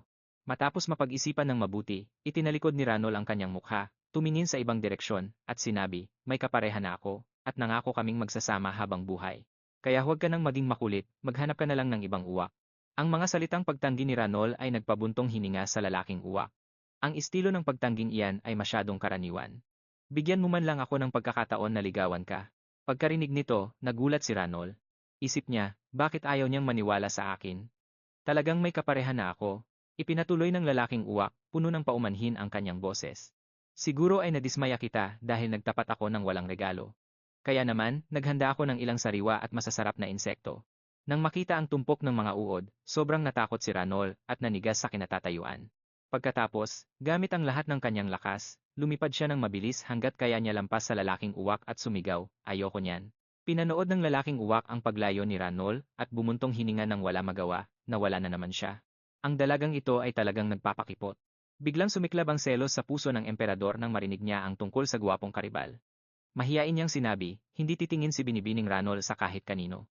Pero kumpara sa kanya, wala akong magagandang balahibo o pakpak para makalipad sa kaitaasan. Naisip niya ang mga paghihirap na kailangang harapin ni Ranol habang nasa tabi niya ito. Pipiliin ba niya ang katotohanan kaysa sa pag-ibig? Ang imahe ni Ranol na iniiwan siya para sumunod sa uwak na iyon ay lubos na nagpadurog sa kanyang puso. Alis na tayo, Binibining Ranol. Paumanhin, mahal na mahal kita, pero mas mahal ko ang malawak na langit. Sa pag-iisip nito, nakaramdam siya ng matinding galit dahil ayaw niyang pagsisihan ni Ranol ang panahong ito kapag tumanda na siya. Ayaw niyang mangyari na kapag tumanda na si Ranol at may mga apo na, ikukuwento niya ang isang kuwento na nagsisimula sa, minsan ay nagkaroon ako ng masidhing romansa. Kaya naman, nagdesisyon siya na hindi niya ito basta-basta mapapalampas. Ang mga tao sa paligid na nakasaksi sa eksenang ito ay nakaramdam ng kawalan ng magagawa. Isang tao ang nagtukod ng baba sa kanyang kamay, mukhang nag-iisip, at nagsabi, kahit papaano, palihim kong iniisip na hindi kailanman iiwan ni Binibining Ranol ang pinakaperpektong tao sa imperyo. Ang banal na pinuno na nag-iwan ng maningning na marka sa kasaysayan, kumikinang mula ulo hanggang paa. Gaya ng inyong kamahalan. Gayunpaman, kung ang inyong kamahalan ay nakakaramdam ng kawalan ng katiyakan, matapos sabihin iyon, hinugot niya ang kanyang matalas na espada at formal na nagpahayag, kung gayon ay kikilos ako bilang isang tapat na tagapaglingkod. Nang makita ang kanyang balak na katayin ang mga uwak, agad na humawak ang isa pang tao sa kanyang balikat at nagbanta, "Binabalaan muna kita. Gawin mo ang lahat para pigilan ang kaaway, pero huwag mong iisiping saktan ang mga uwak sa loob ng teritoryo ng imperyong ito." Nagmura siya sa galit habang ang isa naman ay nagmamaang-maangan, nakanguso, at nagsasabi, "Hinaan mo lang ang boses mo, paano mo naman masasaktan ang mga uwak na laging pinapahalagahan ni Ranol?" Isang uwak din si Ranol. Tandaan mong mabuti na mula ngayon, ang mga uwak ay residente na ng imperyo. Nagmungkahi si Mia ng isang ideya, kung hindi uubra ang paraang iyon, tulungan natin ang inyong kamahalan at ang Binibini na magkaroon ng mas maraming oras ng magkasama. Magiging masaya na si Binibining Ranol sa ganoon lang. Si Lady Adriana, na kanina patahimik, ay biglang lumapit. Inilagay niya ang kanyang mga kamay sa kanyang balakang ng may pagkapit, at sinabi, "Wala kayong alam tungkol kay Ranol. Makinig kayong mabuti. Sa mga ganitong pagkakataon, sa halip na magplano ng malaking sorpresa, dapat nating gamitin ang pinakamalakas na sandata ng inyong kamahalan." Nag-aalinlangan siyang nagtanong, "Ano ang aking kalakasan?" Itinuro siya ni Lady Adriana at sinabing, "Kagandahan. Ang hitsura ng inyong kamahalan. Ang inyong nagliliwanag na kagandahan na bumihag sa napakaraming tao sa labas." Itinuro niya ang kanyang sarili at sinabi, "Ang hitsura ko." Sa isang magandang umaga sa palasyo, bumuhos ang sikat ng araw na nagpadilaw sa buong kastilyo na parang ginto. Sa loob ng kwarto ni Ranol, nagising na siya at nagrereklamo tungkol sa mga bagay na ipinadala ng lalaking uwak na iyon. Mababaliw na ako. Paano nalaman ng lalaking iyon na dito ako nakatira para magpadala ng mga ito? Sa isiping nagtanong pa ang uwak sa ibang mga ibon, nainis si Ranol. Ayoko na nga sa mukha ng lalaking uwak na iyon, at nagpuyat pa siya para magtanong sa ibang mga ibon, sobrang seryoso, nakakatakot na. Pero ang mas nakakatakot ay nagpadala ang lalaking uwak na ito ng sariwang karne, at ang pinakamatindi ay talagang ginising niyon ang gana ko sa pagkain. Umiikot ang kanyang ulo sa mga salitang nanggagaling sa kanyang instinto ng uwak, "Mga uod ang mga ito, ayos lang kumain ng kaunti, kainin mo lang ng palihim para walang makaalam." Mabuti na lang at napanatili ni Ranol ang kanyang katwiran. Malakas niyang hinampas ang kanyang dalawang kamay sa pinto. "Hindi. Kung magpapatuloy ito, mawawala na talaga ang pagkatao ko, at ang instinto na lang ng uwak ang matitira." Nakatayo si Ranol na nakasandal sa pinto, ang kanyang puso ay puno ng kawalan ng pag-asa. Naisip niyang kailangan niyang makahanap ng paraan para mapatigil ang uwak na iyon sa lalong madaling panahon. Sakto namang narinig ang boses ni Nadia, nag-uulat. "Binibining Ranol, hinahanap kayo ng inyong kamahalan." Huminga ng malalim si Ranol, inayos ang kanyang pakiramdam, at sumagot, "Papasukin mo siya." Nang pumasok ang emperador, hindi napigilan ni Ranol na matigilan sa kanyang hitsura. Nakasuot ito ng marangyang kasuotan, na tila ba galing lang sa isang napaka-luxurious na piging. Nakakaakit ang kanyang mga mata, at narinig ang kanyang mainit na boses, "Magandang umaga, Ranol. Maayos ba ang tulog mo kagabi? Sobrang nangulila ako sa iyo, kaya hindi ako nakatulog." Namula si Ranol, at bumilis ang tibok ng kanyang puso. Tinanong niya ng may pagkailang, "Diyos ko, ang suot mo. May malaki bang kaganapan ngayong araw?" Nang marinig ang tanong, parang tinamaan siya ng kidlat, pakiramdam niya ay wala siyang magagawa dahil sa kawalang malay ni Ranol. Tungkol naman sa dalaga, nagpanik siya, iniisip na nakalimutan niya ang isang mahalagang okasyon. Nagmamadaling sumigaw si Ranol, Nadia, nasa malaking gulo tayo. Sa tingin ko ay nakalimutan ko ng husto ang schedule ngayong araw. Wala pa akong naihanda. May bago ba tayong mga gown? Anong event ba ngayong araw, ball ba o party? Ngumiti si Nadia at pinakalma siya, Lady Ranol, hindi po ganoon yon. Huminahon po kayo. Kahit pinapakalma siya ng dalawa, hindi pa rin mawala ang kaba ni Ranol. Tiningnan niya ito, tapos ang napakagara nitong suot, lalong naguluhan ang puso niya. Inilagay nito ang kamay sa balikat ni Ranol at malambing na sinabi, Ranol, walang kahit anong event ngayong araw. Nagsuot lang ako ng ganito dahil gusto kong maging mas kaaya-aya sa paningin mo. Pagkarinig sa mga salitang iyon, lalong nahiya si Ranol. Napagtanto niyang sobrang naging busy siya sa mga trabahong diplomatiko kaya hindi na niya napapansin ang kagwapuhan nito. Habang nakatitig ng malalim sa mga mata nito, hindi lang ang instinct niya bilang tao, kundi pati ang pagiging uwak niya ay biglang naramdaman niya. Biglang nag-transform si Ranol bilang isang uwak, ikinampay ang mga pakpak, at lumipad para dahan-dahang dumapo sa ulo nito, saka mahigpit na niyakap ito gamit ang mga pakpak niya. Nagulat ito sa biglang paglalambing ni Ranol at dali-daling sinabi, Wow, sandali lang, Ranol. Huminahon ka. Pinanood ni Nadia ang eksena, ngumiti, at kumaway bilang pamamaalam, sige po, mag-enjoy lang kayo riyan. Pagkasabi noon, lumabas na siya ng kwarto para bigyan sila ng privacy. Ang kinalabasan ng magulong paglalambing na iyon, mukhang bugbog sarado ang itsura ng emperor. Sobrang gulo ng itsura niya mula ulo hanggang paa. Pero, hindi man lang siya nainis. Nakangiti pa siyang niyakap si Ranol sa kanyang mga bisig. Para sa kanya, makita lang si Ranol na ganito ay sapat na. Pagkatapos noon, nag-transform siya bilang isang malaking gintong lobo, habang kayakap si Ranol hanggang sa mahimbing silang nakatulog. Samantala, sa labas ng bintana, may isang lalaking uwak na tahimik na nakamasid sa loob. Tahimik siyang nag-isip, so yung gintong lobo na yon ang kapareha ni Ranol. Puno ng selos at inis ang puso niya.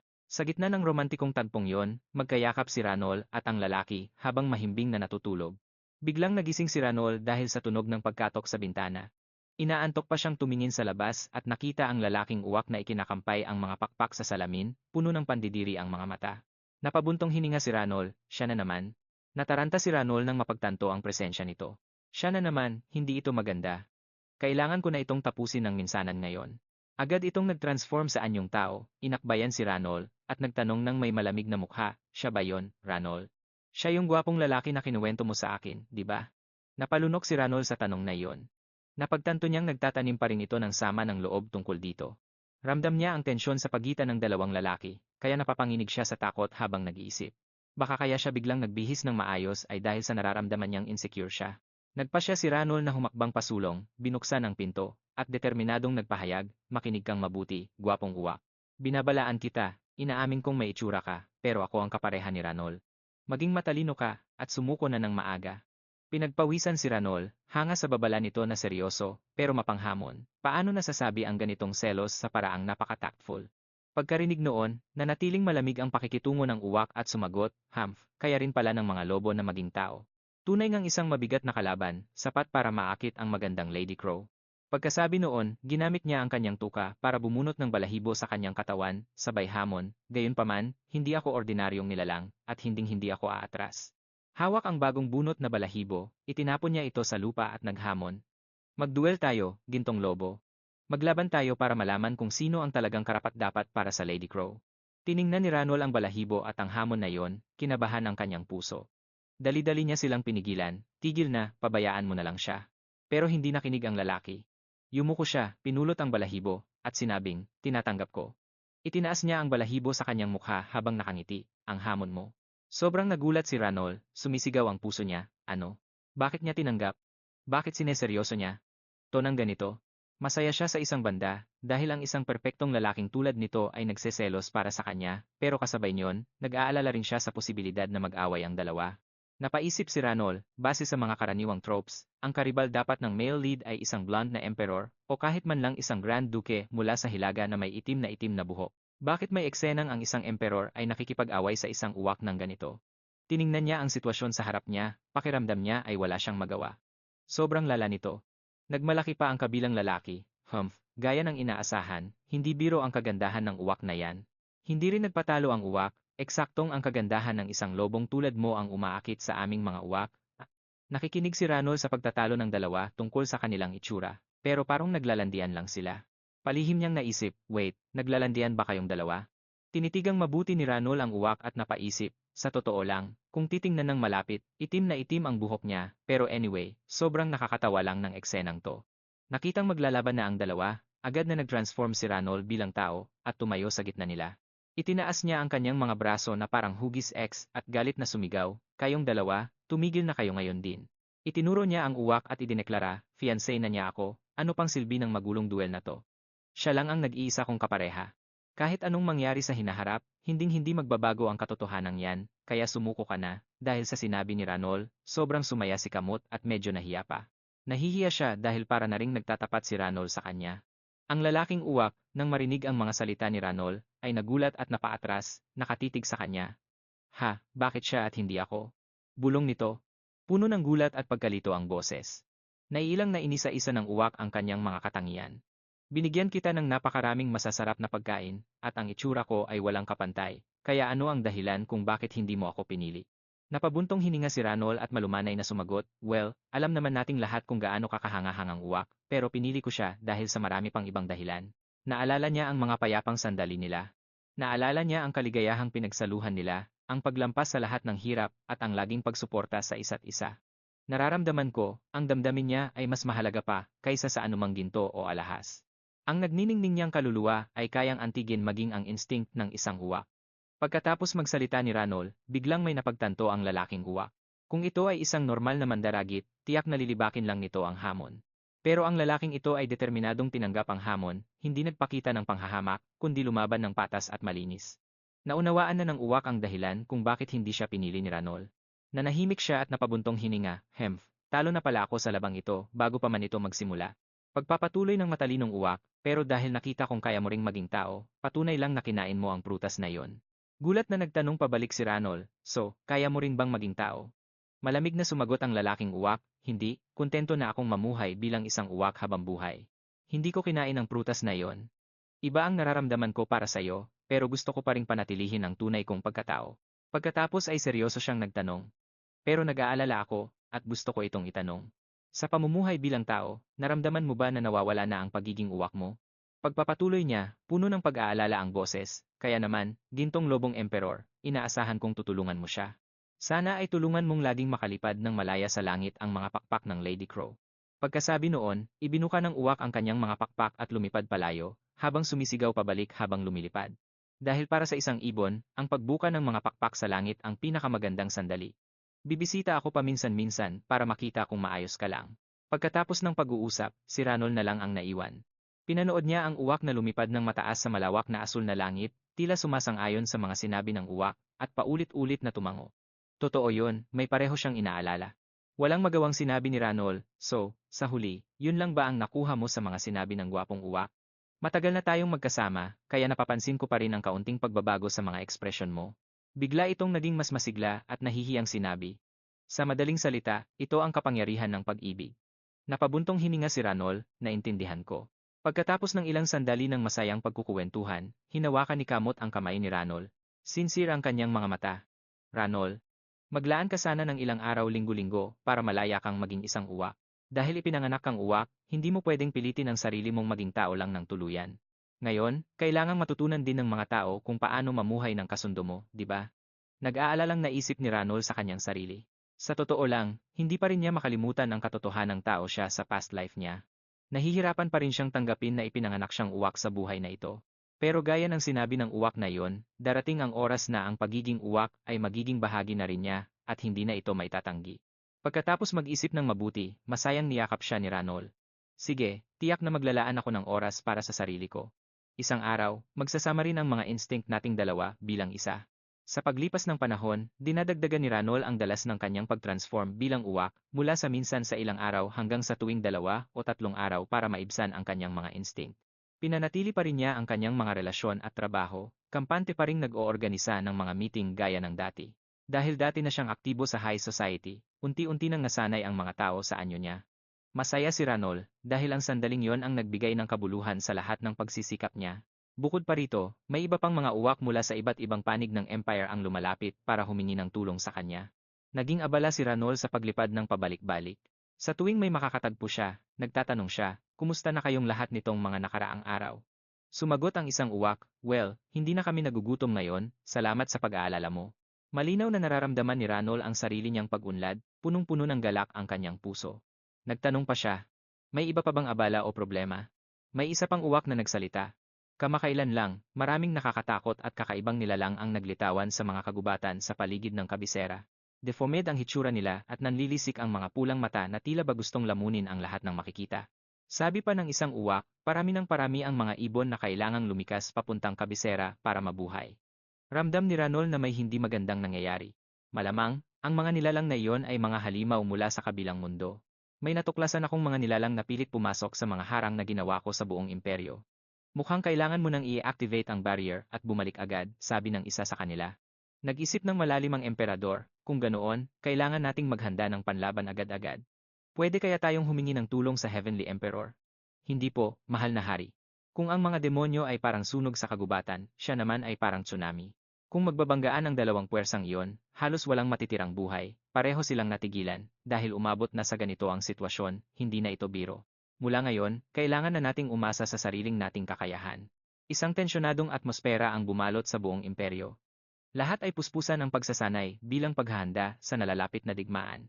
Ang mga kabalyero ay sumailalim sa mas matinding training, habang si Mian naman ay madalas na pinapatibay ang mga barrier. Patuloy naman si Nadia sa kanyang pananaliksik, nakikipag-ugnayan sa mga mages sa pamamagitan ng mga sulat, habang sabay na nagpapanday ng mga armas. Mabilis silang gumagawa ng paraan para harapin ang nagbabadyang gulo sa imperyong ito. Pinipilit ni Lady Ranol na ilabas ang sagad na kapangyarihan ng prutas na Krovanok sa loob ng kanyang katawan. Nakatayo lang siya habang pinapanood ni na Lola Hamp mula sa malayo. Nagsalita si Mien, nakakapagtaka talaga. Kaya na niyang gumamit ng sapat na lakas para pagalingin ang sarili niya, kaya nasaan ang problema? Sagot ni Lola Hamp, siguro dahil matagal na nung kinain ko ang prutas na Krovanok. Si Lady Ranol naman ay hindi pa ganoon katagal mula nung kinain niya ito, kaya baka kailangan pa niya ng mas maraming oras. Hinuha naman niya o baka naman masyado siyang nagmamadali, kaya hindi siya makapag-focus ng maayos. Dahil sa mga narinig, nakaramdam ng pagkabalisa si Ranol.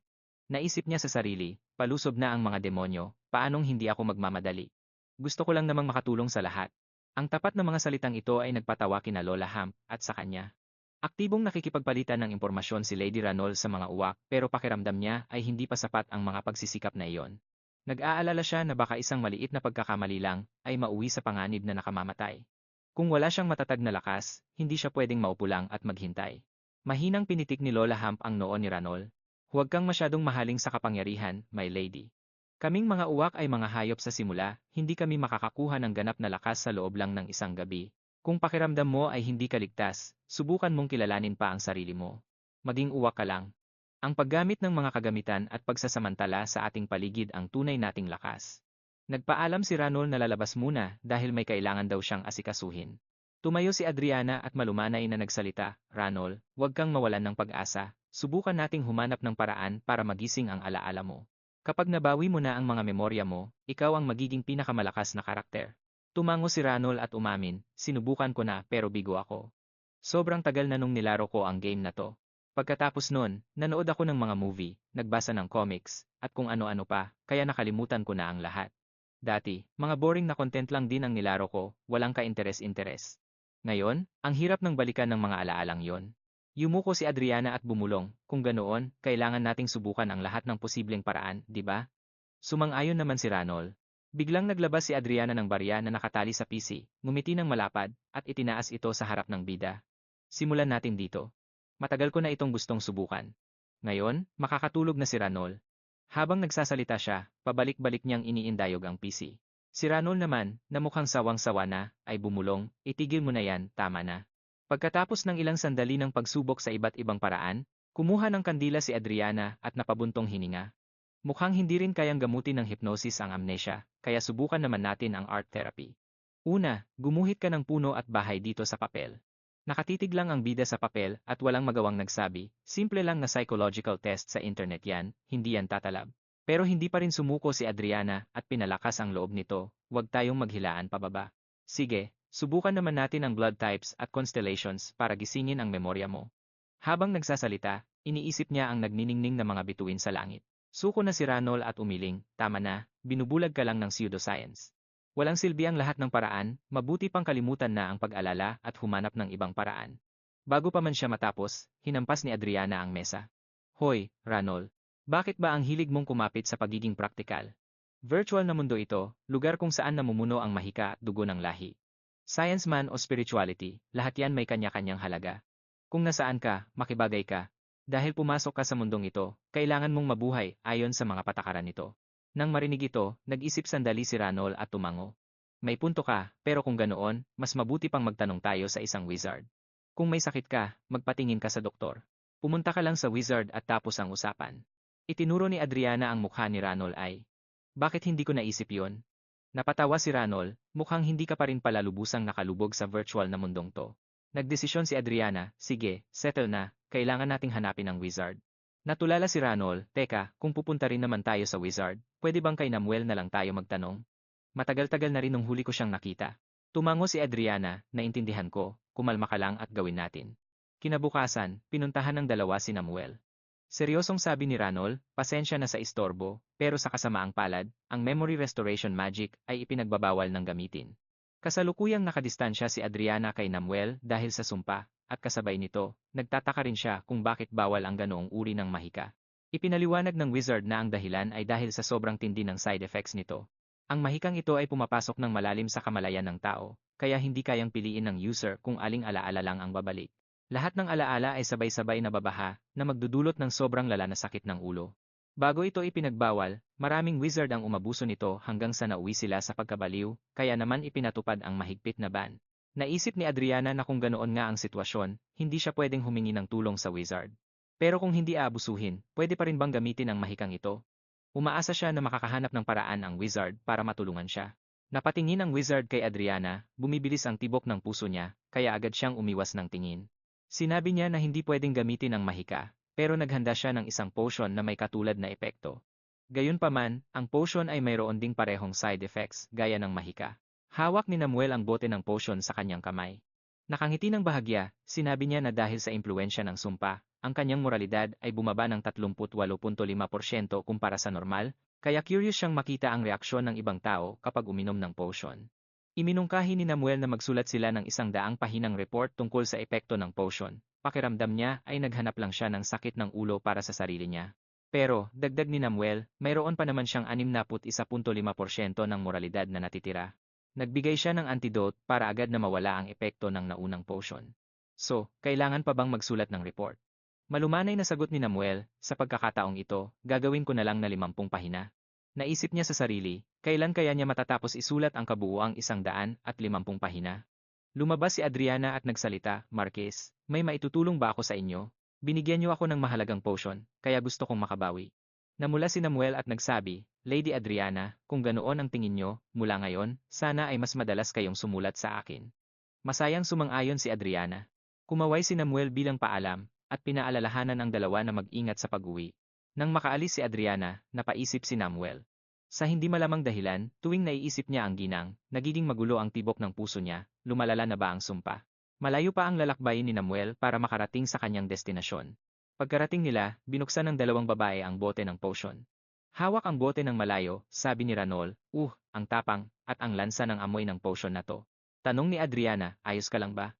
Sagot ni Ranol, kinakabahan ako rito. Pero hindi ako natatakot sa side effects. Kung maiiwasan naman ang masamang katapusan, ang kaunting sakit ay wala lang. Pagkasabi nun, buong tapang niyang nilunok ang potion, habang nagniningning ang kanyang mga mata. Biglang bumagsak ang bote ng potion sa sahig. Nagpanik si Adriana, ayos ka lang ba? Ang antidote. Ibigay mo sa akin ang antidote, bilis. Dali-daling iniabot ni Adriana ang antidote sa kanya. Tanong ni Adriana, nabawasan ba ang sakit? Nakahiga sa sahig, sinabi niyang maliit na bagay lang ang sakit ng ulo. Gaya ng inaasahan, may dahilan kung bakit ipinagbawal ang mahikang ito. Biglang bumaha ang mga madidilim na alaala, mula nung kumanta siya habang nagtatrabaho, at pinalakpakan siya ng kanyang boss. Hanggang nung aksidente niyang natawag na mama ang kanyang propesor, habang nagpe-present sa college, at tinukso siya ng buong semestre. Malinaw na lumabas ang mga alaalang ito. Ang mga lumang alaalang iyon ay bahagi na ng nakaraan. Kung itutuloy ko ang pag-inom nito, magiging uod lang ako at hindi na isang ibon, ano kaya ang kalalabasan nito? Sobrang bilis kong ininom ang gamot, kaya konti lang ang naalala ko, pero may nahanap pa rin akong maliit na pahiwatig. Ngayon lang ako nakapasok sa isang tuluyan sa mundong ito, at nakaka-excite talaga. Makikita kaya natin dito ang misteryosong karakter na yon? Tama, sinabi niya na kasama sa mga alaalang bumalik ay ang mapa ng lokasyon. May drawing din ng gusali, at kapag nag-order ng espesyal na putahe rito, ituturo ng staff kung nasaan ang misteryosong karakter. Pero hindi ko na matandaan kung anong espesyal na pagkain ang dapat i-order. Umupo ang dalawa at binuksan ang menu, pero nalula sila dahil sa dami ng putahe kaya napasigaw si Adriana, ang dami naman ito, hindi tayo pwedeng hula-hula lang. Paano kung ganito, Ranol, inumin mo ulit yung gayuma? Pagkarinig noon, agad na tumanggi si Ranol, ayoko nga, hindi ko yan iinumin. Mababaliw ako sa hiya kapag binalikan ko na naman ang madilim na bahaging yon ng buhay ko. At isa pa, babalik din ang alaalang yon. Yung sandaling inatake siya ng itim na leon, at naging ganito ang itsura niya. Kahit alam niyang hindi na mababago ang nangyari, pilit itong hindi iniisip ni Ranol. Bigla siyang nakaramdam ng pagkailang nang maalala ito. Nagsimulang magkagulo ang takbo ng isip niya, at parang may panganib na dumarating. Tumayo sa tabi nila ang waiter, at tinanong si Ranol kung ano ang gusto niyang i-order. Dahil dito, natauhan siya at naalalang ang pinakamahalagang bagay ay mahanap ang misteryosong taong yon. Sinabi ni Ranol sa waiter, sandali lang. Dali-dali siyang pumili ng pagkain, pero masyadong mahaba ang menu. Pabalik-balik ang tingin niya pero hindi niya alam ang pipiliin. Biglang nagkaroon ng matapang na ideya si Ranol. Isa na lang ang paraan. Sinabi niya sa waiter, ibigay mo sa amin ang lahat ng putaheng narito. Ihain mo mula sa unang pahina hanggang sa huli. Sa diskarte niyang ito, gagamitin niya ang kapangyarihan ng pera para malutas ang problema. Isang mesang puno ng pagkain ang inihain sa harap ni Ranol at Adriana. Tanong ni Adriana, sigurado ka bang ito na ang lahat? Pareho silang nagsawa agad. Una sa lahat, hindi natin kayang ubusin to, kailangan nating mag-isip ng paraan. Lumingon si Ranol at kumaway sa waiter sa kabilang mesa, pakibigay na lang ang mga pagkain ito sa ibang mga customer dito para sa kaniya. Sabi ni Ranol, akala ko kapag in-order ko lahat ay tatama na tayo sa tamang putahe, pero hindi pala ganoon kadali. Kailangan nating mag-isip ng ibang paraan. Biglang may napansing kakaiba si Adriana at sinabi kay Ranol, hindi na kailangang mag-isip pa.